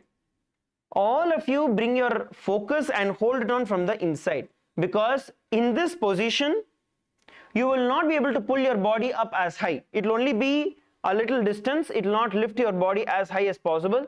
But if you hold it from inside, then you will be able to lift it as high as possible. Okay, so bring your awareness, hold on to your foot from the inside, which is holding on towards the big toes, not towards the little finger. Let's all make sure that we are holding on to the foot from the inside. As you hold on to your foot from your inside, find a balance in this position. Come on, hold, and hold it from inside. Now slowly stretch the other hand out in front of you, hands in the Bindu Mudra, and simultaneously as you bend down, lift and kick the feet out towards the sky. Kick the feet out towards the sky. Visualize yourself as Lord Nataraja in your inner space. Bring a one-pointed focus in front of you for the balance, and have the internal japa Soham. Uttanapadam krauncham cha maricham veerabhadrakam natarajam trikonam cha suptangushta prasarane. Slowly relax. Parama Yoga, you need to make sure that you are kicking your feet out. That way you will get the full stretch. Should be like a arched. Your feet should be completely arched. Parama Yoga, Bolivia or Ecuador, sorry. Good. Now we are going to be performing the next karana. The next karana is going to be the Ardharechita karana. Now let's all get back into the Aramandi position, which is heels together, toes apart, knees slightly bent. Knees slightly bent. Now as you are in the Aramandi position,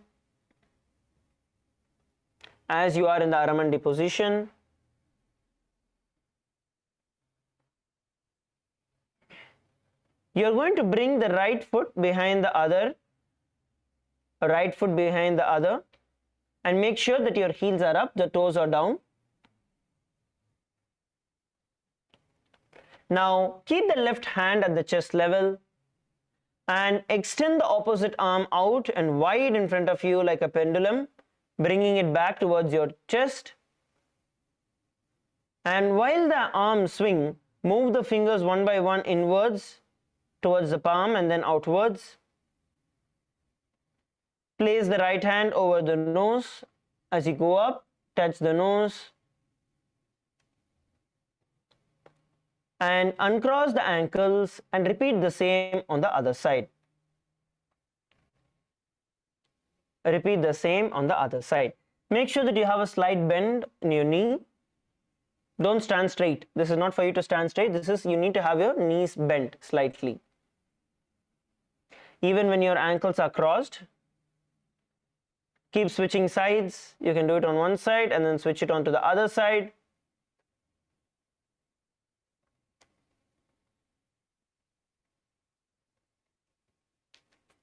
Let's perform the Ardharechita Karana together. Relax. Now stand on your mat. We are going to be entering into the next, which is the skeleton dance.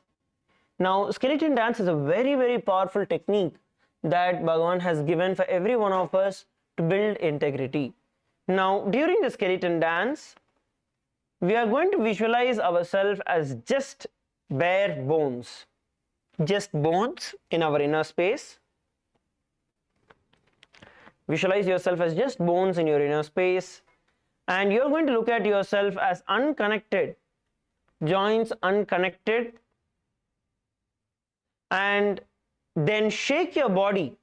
If there are 10 different snakes in your body and all of them go in different directions, that's exactly what you want to do. when you do the skeleton dance.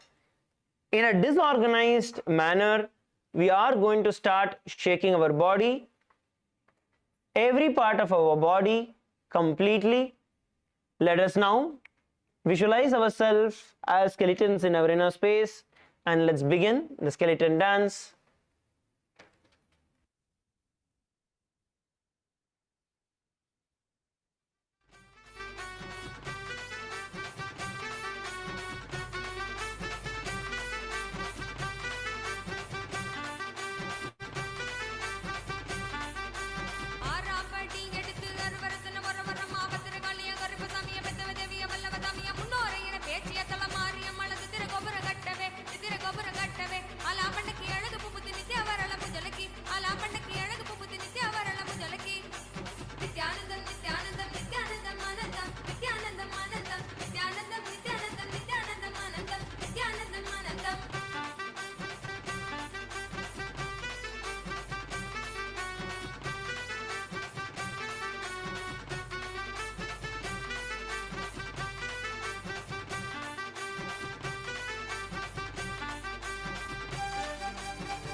Come on, shake, shake, shake, shake, shake.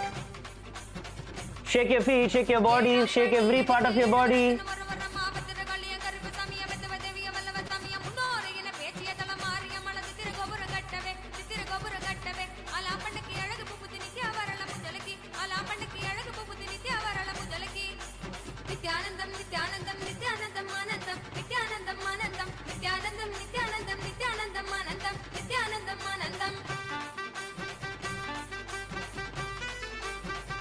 Shake your body, shake your body. Your tips of your fingers, your elbows, your ankles, your joints. Shake everything out. Your neck, your head. Come on, shake, shake, shake, shake.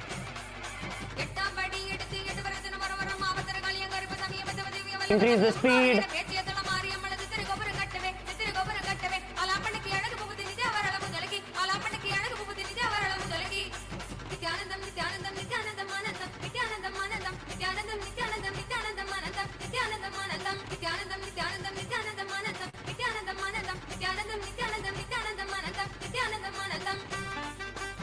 Slowly relax. Just stand still. Drop all the movements. Don't touch your mat. Leave your mats, leave your mats. Just stand. Just stand. Stand still. Placing your arms by the side of your hips. Just stand still. Inhale and exhale. Inhale and exhale. See your entire body pulsating and vibrating with energy. Bring your awareness towards the tips of your fingers that's vibrating with energy, with blood gushing through it.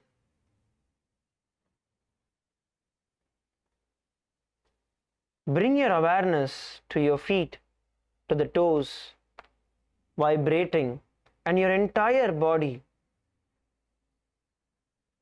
emanating heat. Do not place your hands in the pocket. Do not interlock your fingers behind your body or in front of your body. Just leave it loose. Stand still. Just see and bring awareness to your body. Now, visualize the prana, the life energy, the breath entering into you through all parts of your body, through your entire pore, each and every skin of your body, each and every pore in the skin of your body is inhaling the prana. As you inhale, inhale the body, just like how a sponge when put in water would absorb. Same way, visualize yourself soaking in the prana shakti through each and every pore of your skin into your body, going into your body rejuvenating your entire body, your internal organs, your intra-organs, going in and rejuvenating every single cell of your body. Inhale through your entire body. And as you exhale, see that entire prana carrying out all the toxins out of your body, out of your body. Inhale and exhale. Visualize your body as a sponge that is soaking in the life energy. Inhale and exhale. Have deep, long breaths, bringing your awareness to your breath.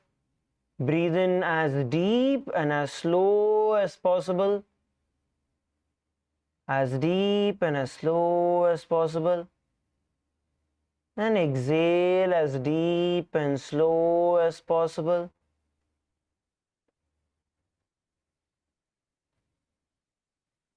Inhale as deep and slow as possible. And exhale as deeply and slowly as possible. Now slowly relax. You can adjust your mat. Those of you who need to adjust your mat, you can adjust your mat. See, it is very important that especially right after we start doing the skeleton dance, what we touch becomes a direct part of us. So we need to make sure that when we are in that high energy, we only let the prana enter into us. And that is why it's very highly recommended. If any of you are wearing sweaters, right? Sweaters or jackets, I know sometimes it might become a little cooler there. But get rid of those and make sure that they are not in your way. Put them aside so your body breathes as minimum as possible. If you have things covered, you will see that your body breathes. So that is a very important component of yoga. All right, wonderful. Now we are going to enter into the next, which is the Ka-chinar. In Ka-chinar, once again, we are going to be placing our feet in the Aramandi, which is heels together, toes apart, heels together, toes apart, heels together, toes apart. Now from this Aramandi position, bring the hands above the head with arms crossed and palms facing backward. Arms crossed and palms facing backward. Now move the hips to one side and the arms simultaneously uncross wide above the head. Come back to the beginning position and repeat it on the other side. Come back to the middle position and do it on the other side. Continue to do it, bringing your body towards the left and right. Bend your knees, all of you please bend your knees. Bend your knees, bend your knees. Even while you're standing, even while you're turning, make sure your knees are bent.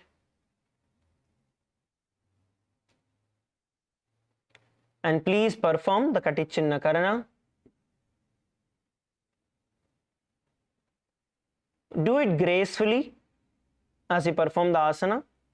Make sure that you're doing it gracefully.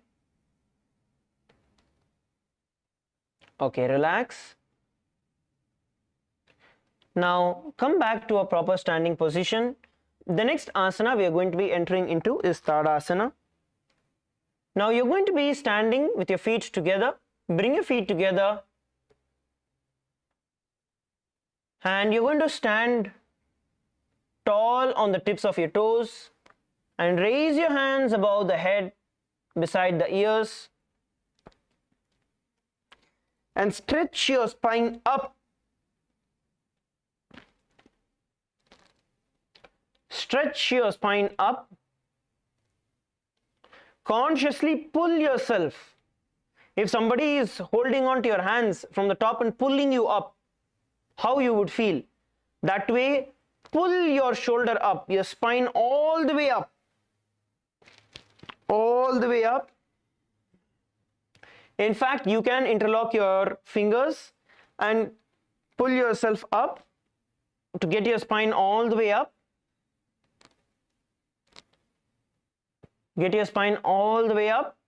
Once you pull yourself up, now unlock your fingers, place them parallel towards your head.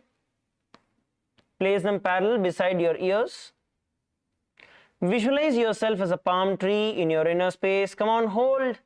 If you drop by mistake, again we're going to lift ourselves back and hold. Come on, hold. Knees straight.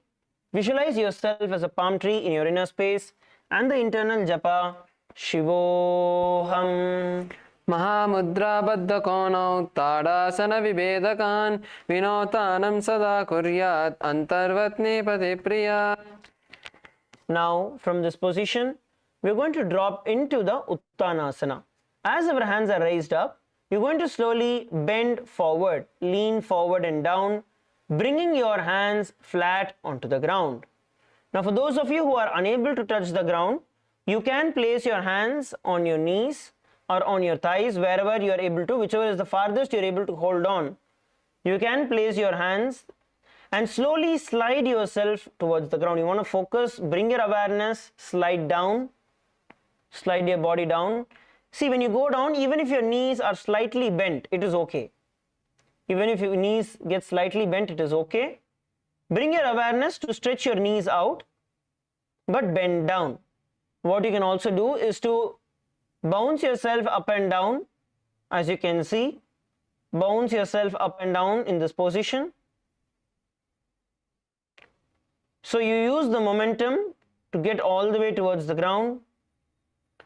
Now, for those of you who are able to bend down and touch the foot, you are going to place your hands on the ground and bring your forehead towards your feet. Bring your forehead towards your feet. This is the Uttanasana. In this asana, you're going to visualize Swamiji in your inner space and the internal japa Shivoham.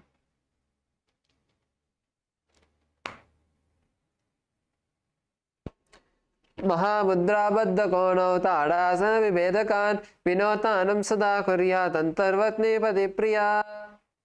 Now, from this position, we are going to move our feet backward into Tarakshvasana. So, walk your feet back.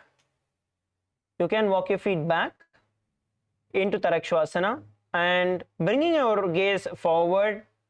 Now, you're going to turn your forehead, turn your head towards the left and right. Look towards the left and right. Moving your neck in a circular motion. Your butt, don't get into a position where your butt goes all the way to the sky. This is Tarakshvasana, which is plank position. So bring your butt parallel to the floor, your body parallel to the ground. Hands shoulder width apart. Move your neck towards the left and right. If you need a little assistance, you feel it is difficult, you can place your knees on the ground and continue the same in Uttanasana. Rotate your neck to the left, then to the right, to your left, and then to your right. Visualize Swamiji in your inner space and the internal japa Shivoham. Gajasana Mastakam Mastakam Varam Varam Dakshina Kukshim Savya Kukshim Nayet Tarakshvasanam Bhavati. Now slowly lie down on your stomach. We are going to be entering into the next asana, which is Bhujangasana. Lie down on your stomach with your hands by your shoulders. Please lie down on your stomach, hands beside your shoulders in a relaxed position. Now, what we are going to do, you're going to make sure that your feet are together. Please make sure your feet are together. Toes pointing outward, not onto the ground, but toes pointing outward. And place them on the ground. Bring your feet towards the ground. Toes pointing outward. Now we are going to lift the upper body alone. We are not going to lift the whole entire back, just the upper part of our back. You are going to lift it by the strength of your back, which means once you lift, your hands should be able to lift off the ground. So you're not actually using your hands to pull your back up. Your hands are only there as a support system. You're going to pull your body up with the strength of your back. Your hands are going to be on the ground as a support system, but you're going to pull with your back. You're going to pull with your back. Let us all perform the Bhujangasana. As you lift your body up, you're going to visualize yourself as a cobra in your inner space, and the internal japa Shivoham Angushthana viparyantam adoboma vininyaset karabhyam chadaran dhritva urdvashishah panivahi dehagnirvardate nityam sarvaroga nirashakam jagarti bhujagi devi bhujangasana sadhanat.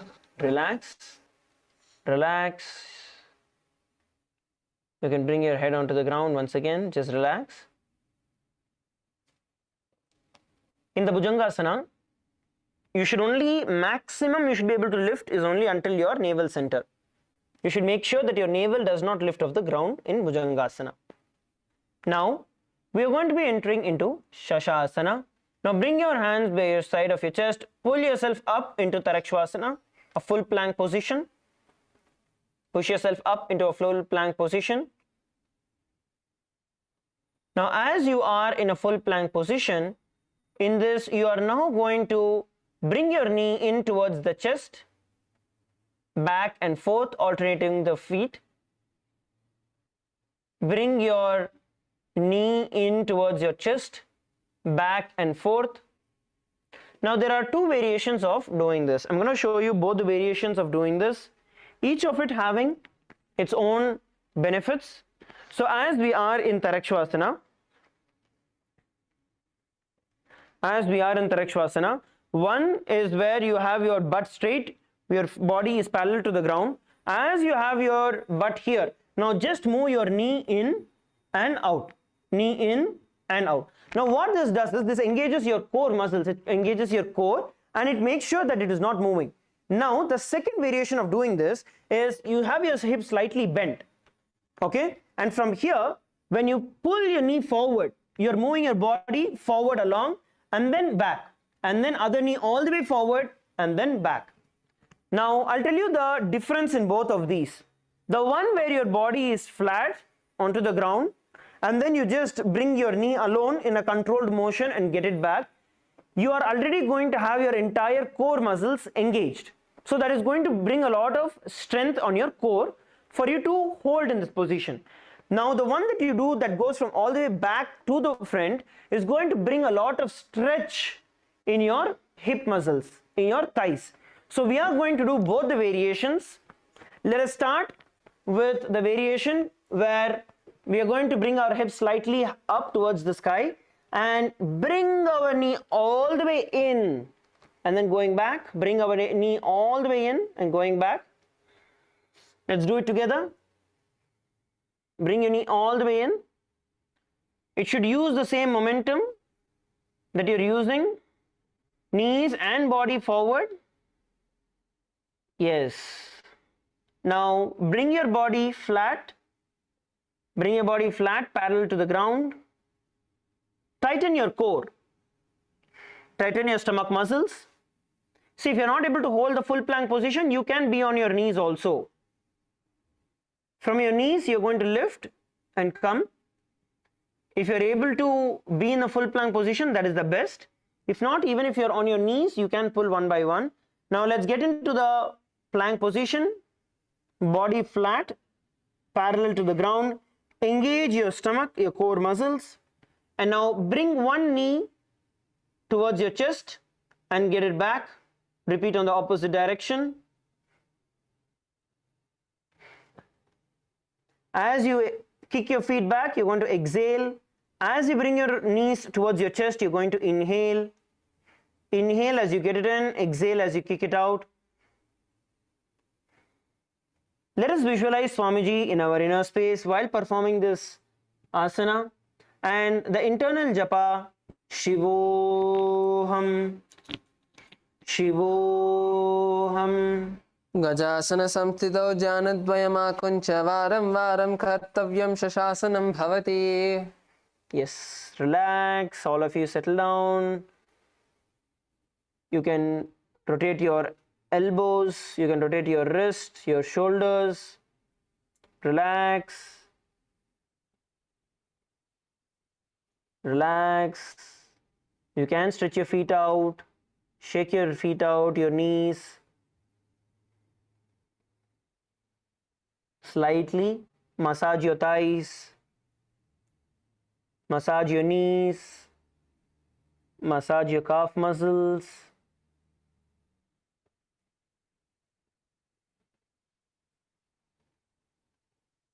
Okay, so now we are going to be taking questions. So if any of you have any questions until now, you can ask your questions. You guys can ask questions, you guys can share if you want anything. Let's take a few minutes to answer every one of your questions. Like right now we are in 21st asana. So either the Prathama Vinyasa Krama, how many of you were doing Prathama Vinyasa Krama even before you came for the program as part of your daily spiritual routine in your house? You would join along with your KAILASAs, or independently you would do. Can you raise your hands? Yes, Vedatmaya is raising the hand. Banahastaya is raising. Okay. Sorry, I missed your name, so I need to learn your names, and I'll make sure that I'm doing that in the next day or so that I'm able to call out every one of you. That's wonderful. Now, when we generally do the asanas, right, we finish the entire Prathama Vinyasa Krama, let's say in a max of 30 to 40 minutes. But here we are doing the Prathama Vinyasa Krama almost the last 2 hours now, and we are at asana number 21. Now what this does, why we are doing this elaborately, is so that we learn the nuances of performing the asanas, the various techniques that will be there that will ensure that we are able to get the result of performing the asana. The very first step is only the posture. After that starts everything else. Okay, so even when we are doing, you will see that we will be focusing first on bringing in the comfortability in the asana. Only once we get comfortable in the asana, I will be actually telling about the bandhas or the pranayamas. Even though it is there along with every asana, I wouldn't be sharing it because we need to get comfortable. Then later, as we are comfortable in the asanas, we will be doing the pranayamas, the bandhas and the others as well. Alright, let's get started. You can unmute yourself. You can ask if you have any doubts, any questions. Can you hear us? Please state your name. We have a question. Yeah, please tell your name. A commentary.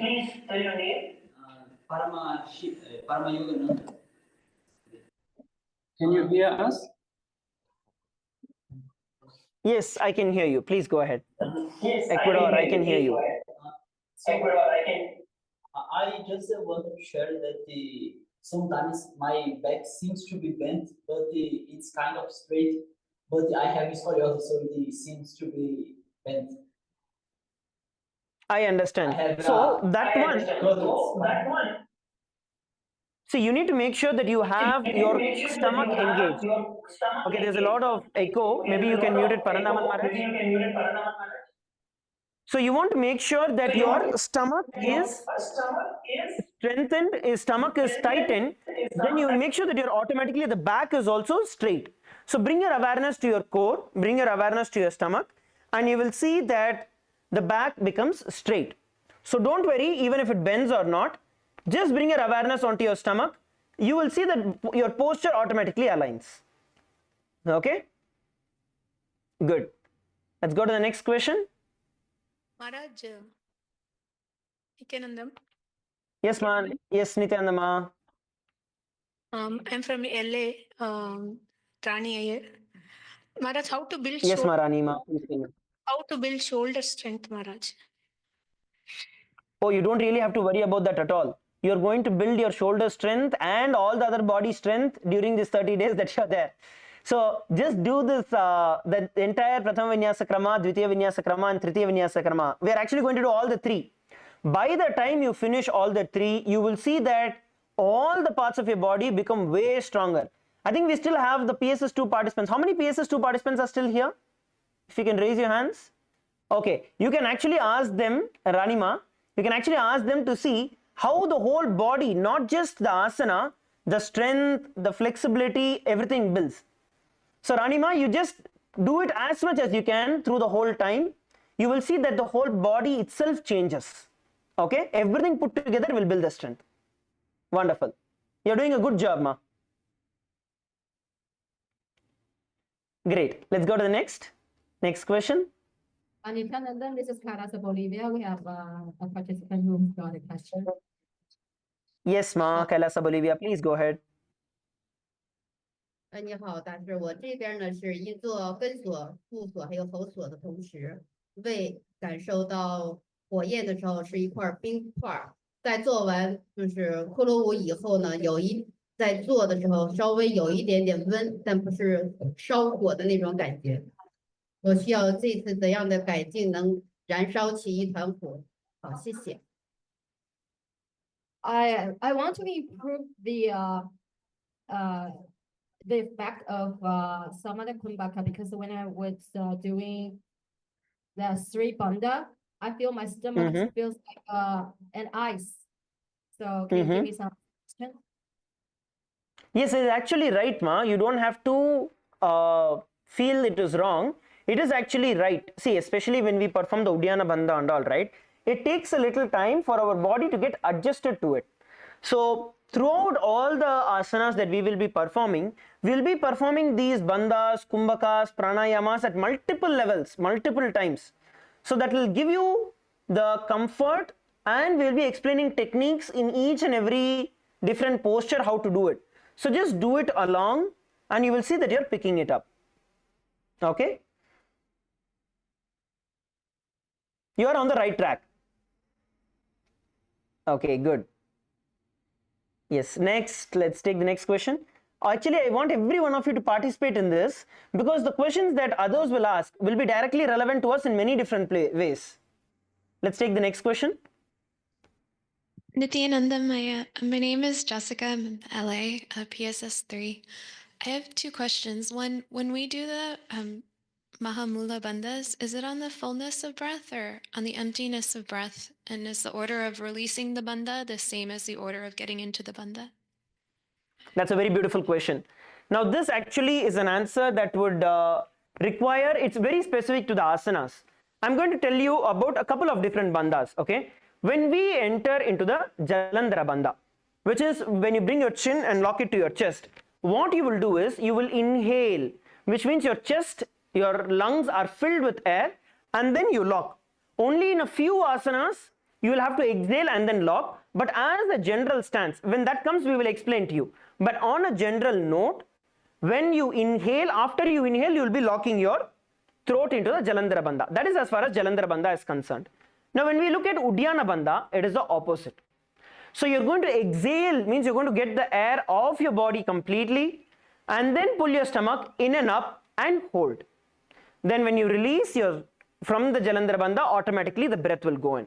Now, if you see, always the bandha will be coupled with a pranayama. Always the bandha will be coupled with a pranayama.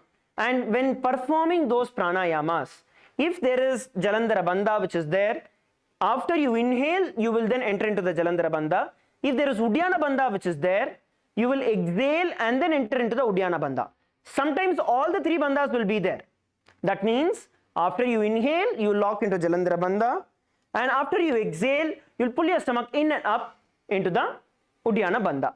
So we will be guiding you through the steps as we are performing the asanas as well, but that's a very good question. And a standard bandha that will be there throughout most, if not all of the asanas, is going to be the Mula bandha, where you are tightening your perineum, you're contracting your perineum. It's a very slight shift. Like when you are in a standing position, you just are going to pull your butt in, tighten it, like crush it in and push it forward. That is all it is, but it makes a lot of difference. You will make sure that your body becomes tight and aligned to a certain strength. So I hope you're able to understand it, Ma. Ma Jessica, did you understand? Yes, yeah, thank you. Wonderful, Ma. Great. Let's take the next question. Nithyananda Maharaj, I'm Smita from LA, Paramashivoham 3. My question is, I can do the Padmasana when I'm putting my right leg on my left thigh, but I can't do it way round. So what are your thoughts about that? Should I continue that My way? thoughts about that is that you need to make sure that you're coming for Nithyananda Yoga in the morning every day for 2 hours. We will make sure that you're doing it. You don't worry that you're not able to do. We will ensure that you're able to do it, Ma. But I So can you do, just come and be here. We will help you. yeah, I can do it with the right leg on the left thigh first. That I can do, but not the other. Wonderful. Yes, so not just you doing it on the other side, we will help you to do it without your hands. We will teach you to put Padmasana without your hands, without even touching onto your feet. We will teach you to do Padmasana. Don't worry. Okay. We are here to become Nithyananda yogis. So we're going to take it to the next level. Just make sure you're coming, putting your attendance here for 2 hours. We will make sure that your body is moving into all the positions that it is required and you're doing the Nithyananda yoga. All right. So you just come and be here. Okay, thank you. I'm sorry. All right. Wonderful, Masmita. Can you hear us? Yes, I can hear you, Ayad. Thomas, I can hear you. Go Here's ahead. a question here. Nithyananda Maharaj. Yes, Nithyananda Medatmaya, tell me. My biggest worry doing the morning yoga is the injuries that basically, puts me out for a couple of weeks because of lack of warm up. Is it something that I can do coming to the session? Sorry, I missed the first part of it. What puts you away? So my Can you just repeat your question? Yes, Maharaj. So my biggest concern has been doing the morning yoga session is any injury that puts me a couple of weeks. So it's usually because I've observed the pattern that there's no proper warm up. And is there something I can do before coming to the session? Actually, it is not really required, Aya. In fact, if you just walk around a little, just do a basic stretches, rotating your hands, rotating your elbows, just the basics is enough. The reason I will tell you, we are spending a lot of time perfecting each asana. So when we do that, right, you will learn the nuances of how an asana has to be performed. And when we do it along with the pranayamas and the other components which are there, they will start healing the body. So even if you have other injuries, we will actually be doing a lot of this with a lot of technique, a lot of stretches that will come in between, helping each other, relaxing the body, countering the positions that we are doing. So because the whole asana sequence is already designed, Swamiji has designed it beautifully in that way, we will help you through the whole time. So if you want, you can do any warm-up that you want, but I assure you, you will not have any injuries, rather any injuries that you had earlier, like any kind of discomfort, you will walk out of all of that easily through the morning yoga. I can assure you of that. Wonderful. Yes. Any other doubts? I think we have 2 more minutes. We can probably take another question. Nithyananda Maya, I'm Mikri from KAILASA, Los Angeles now. Yes, ma'am. When I do this yoga gestures and especially some of the little bit stretching more, I have a heart problem. I think that it's from that hyperthyroid problems. I really want to do it. Understood. Ma, see, one thing, I understood. Don't worry. See, first thing I want to assure you, you will surely get a breakthrough, ma. Don't worry, okay? I want you to bring real awareness when we set the intention in the morning. That is a very, very powerful process. In fact, when all of us do it during this time, right, the Brahma Muhurta time, setting the intention is very important. And it's very powerful as well, because the intention that you set, you are not going to set an intention that I want to become like this. You are going to set an intention that you have become like this. Please understand, there's a difference. That you are going to visualize yourself already as the person who you want to be. completely well built, healthy, flexible, your body being able to hold the powers of Paramashiva that Swamiji is initiating, that visualization early in the morning when you have, and after that you doing it to your authentic capacity, to your maximum capacity, you will see that automatically you will walk out of these things. Do it to your maximum capacity. See, we will be showing different variations even when performing an asana. Even if it is not the exact full way that we need to perform, we'll be showing different ways at different levels that each and every one of you can perform. Just perform it authentically to your capacity. I can assure you that you will easily walk out of this and you will have a breakthrough. Okay. Next question, Ma. Can I have next question? I don't know. When I started doing yoga here, I just keep levitating. Is it? Should I allow my body to levitate during some You kind can of gestures? just allow your body to settle down in the position, Ma.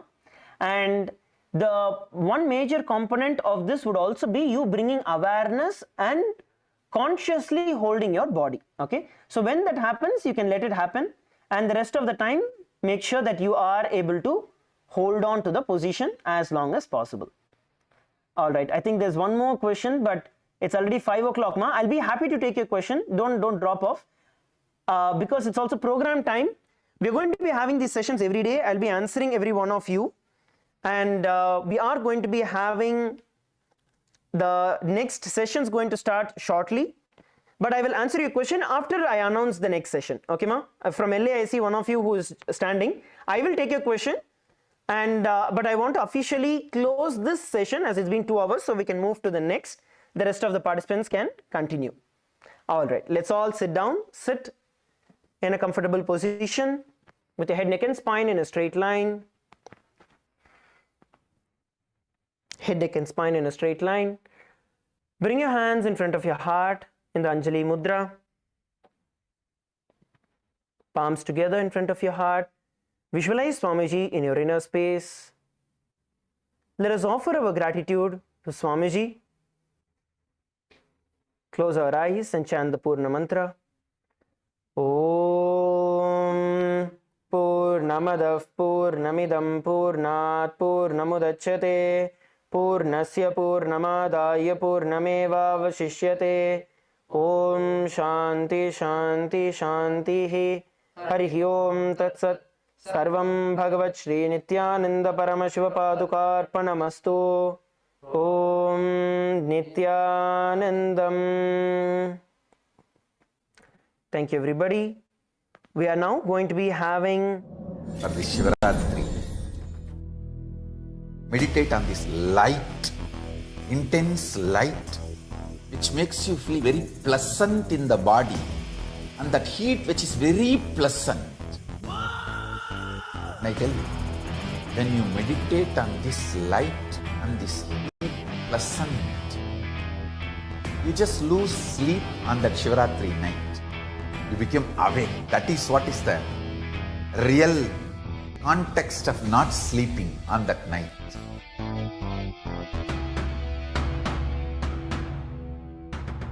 வான்வரையிலும் வளர்ந்த ஜோதி ரூபனே, தேன் சுவை தரும் தமிழின் தலைவனே, மான்மழுவினை ஏந்தி நிற்கும் ஐயனே, கைலாசம் தந்த நித்யானந்தனே.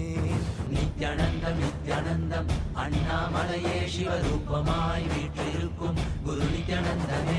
நித்யானந்தம் நித்யானந்தம் அண்ணாமலையே சிவரூபமாய் வீற்றிருக்கும் குரு நித்யானந்தமே. நித்யானந்தம் நித்யானந்தம் அண்ணாமலையே சிவரூபமாய் வீற்றிருக்கும் குரு நித்யானந்தமே. நித்யானந்தம் நித்யானந்தம் அண்ணாமலையே சிவரூபமாய் வீற்றிருக்கும் குரு நித்யானந்தமே.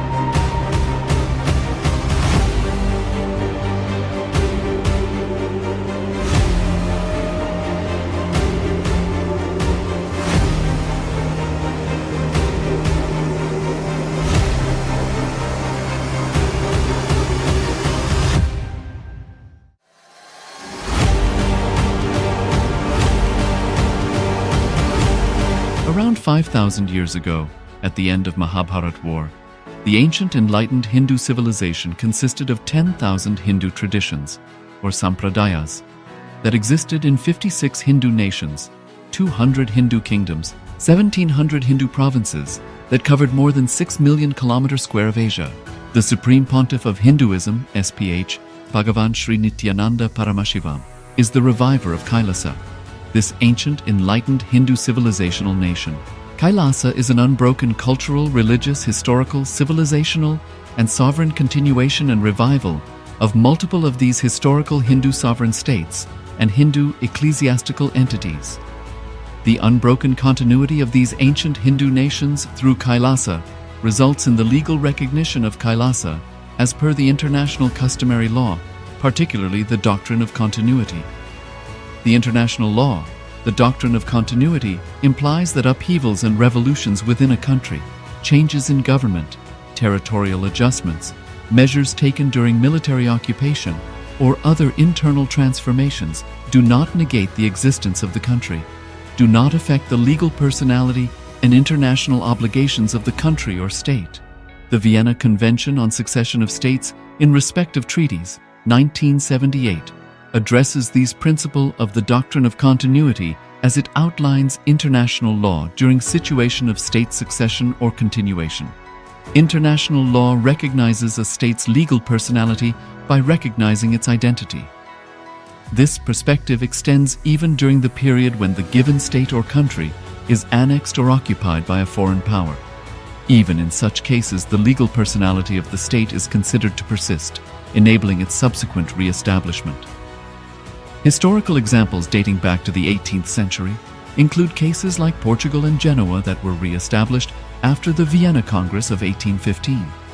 More recent examples include countries such as Poland, Ethiopia, Czechoslovakia, Albania, and Austria that were re-established after World War II. Even when a nation is deprived of its territory, the nation continues to exist. Its sovereignty and international legal personality continues to persist. The Dalai Lama, as the spiritual and temporal leader of Tibet, exemplifies this principle. In 1959, the Dalai Lama was exiled and forced to flee. Despite the challenges faced, the Dalai Lama continues to advocate for the preservation of Tibetan culture and garners worldwide support.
Nithyanandam to all the participants. We welcome each and every one of you for a new day of the Paramashivoham program. And we all just had the Prathama Vinyasa Krama, the Nityananda Yoga, where we all did the Prathama Vinyasa Krama and the Dvitiya Vinyasa Krama. Till today, we all learned different topics, how we can conquer time, how we can manifest wealth, how we can manifest the best relationships. And today, you will be delving much more deeper into these truths. And the best way to make all of these truths as a part of you is by the Nityananda Yoga and the power manifestation. So all the truths, the powerful cognitions that Swamiji is giving get settled into your biomemory, your muscle memory. So with that, let us all now enter into the power manifestation. Let's all start our day with the power manifestation. Can I request all the participants to take a moment and bring your eye bands or a cloth to tie your eyes? And as each of you bring it, let us all go through the Shastra Pramana, the Apta Pramana, Atma Pramana for the power of third eye. See, Paramashiva reveals like 463 powers in the Vedas and Agamas. Understanding that, cognizing that, and then seeing how our own ancestors practiced that, manifested it, and then how our own Guru, Swamiji, manifested in his life. Seeing each of these, understanding each of these, makes us know that yes, it is possible for me also. And the power exists. It is not some mythology, or it is not something that is made up. It actually exists, and you can manifest it. You have it there. So let's all go through the pramanas, the Shastra Pramana, the Apta Pramana and Atma Pramana for the power of third eye. Parmeshwar beautifully in the Agamas. Parmeshwar says, Kapalantar manonyasa tishtan niri talochana Ramena Manasodadhyat Lakshaye Lakshamuttam. Paramashiva says very beautifully that by fixing the mind on inner space within the crown center and sitting stably without having the eyes closed in succession, by the stability of the mind and inner space, through the power of the third eye, one directly sees the ultimate goal, Lakshya, by having the vision beyond the sight that reveals any object or place, attaining the space of oneness with the source, Paramashiva. And beautifully, during the Mahabharata war, when Bhagavan Krishna reveals the Bhagavad Gita to Arjuna, Bhagavan Krishna initiates Arjuna into the power of third eye. So Arjuna can experience, see, behold, Bhagavan Krishna's Vishwarupa Darshan, the cosmic form. And Bhagavan Krishna beautifully says, Natumam shakyase drashtum anenaiva svachakshisha divyam dadami te chakshuha pashyame yogameshwara. He blesses Arjuna with the divine third eye. Behold, Bhagavan Krishna's cosmic complex. And Arjuna then beholds Bhagavan Krishna's Vishwarupa Darshan, the cosmic form, where Bhagavan Krishna manifests each and every aspect that exists in the universe. And in Swamiji's very own life, when Swamiji was just 12 years old, Swamiji actually went to the Pavilikunta rock in Tiruvannamalai. This is the exact same spot where even Devi Parashakti experienced enlightenment. Swamiji sat on the rock and Swamiji was meditating, focusing on the first person and contemplating, experiencing, understanding, trying to understand more deeper the experience of Paramadvaita, the oneness experience that Swamiji had with Arunagiri Yogeshwara. And during this time, the 360-degree vision opened up to Swamiji. And Swamiji was able to see everything above him, around him, below him, everything, whether it was the small ants that were crawling miles away on the trees, or whether it was a person walking nearby or far away on the streets, or any animals jumping. Every single detail Swamiji was able to see. And that same experience Swamiji is giving to each and every one of us, just like how a lamp, one lamp lights another lamp. Swamiji is giving all of us the same experience by lighting all of our consciousness. So let us all now enter into the power manifestation, and you can make this power as your Sakshi Maharaj, your very own experience. So let's all now enter into the power manifestation. I request all the participants to please bring your eye bands and you can tie your eyes.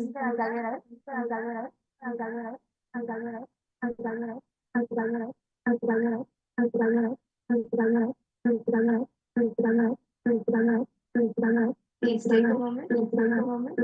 Tie your eyes. Sit straight.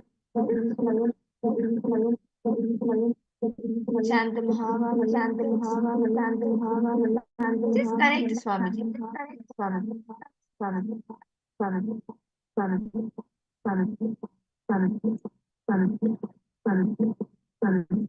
Now, we will be projecting images for all of you.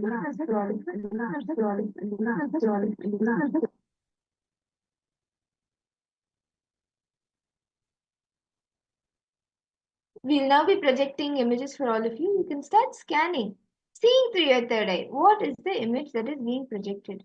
Ma Agora Rupini, you can bring your eye band, Ma. We'll start with the third eye. Ma Kylie Wong.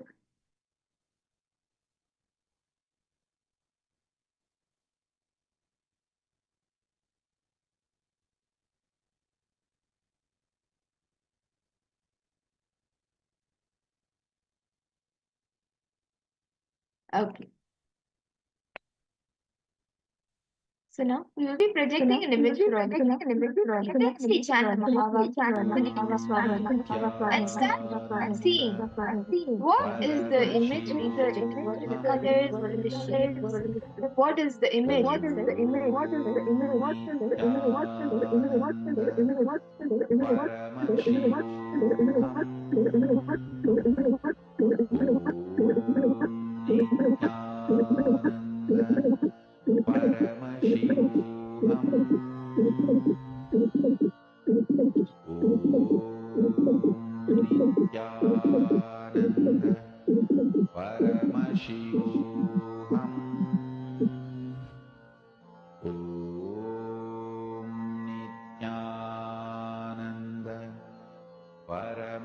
Paramashivoham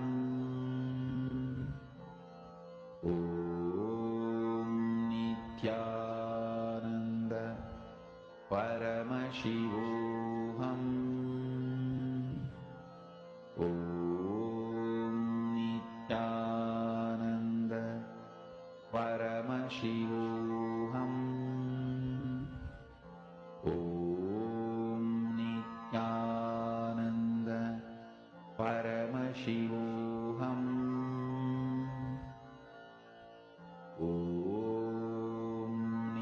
Nithyananda Paramashivoham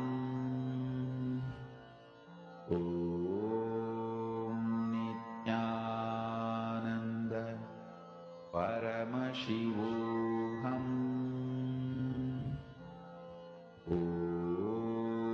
Nithyananda Paramashivoham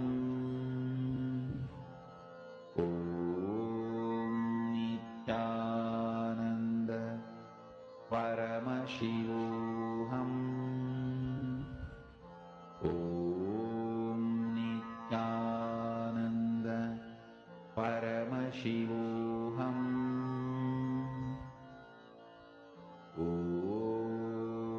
Nithyananda Paramashivoham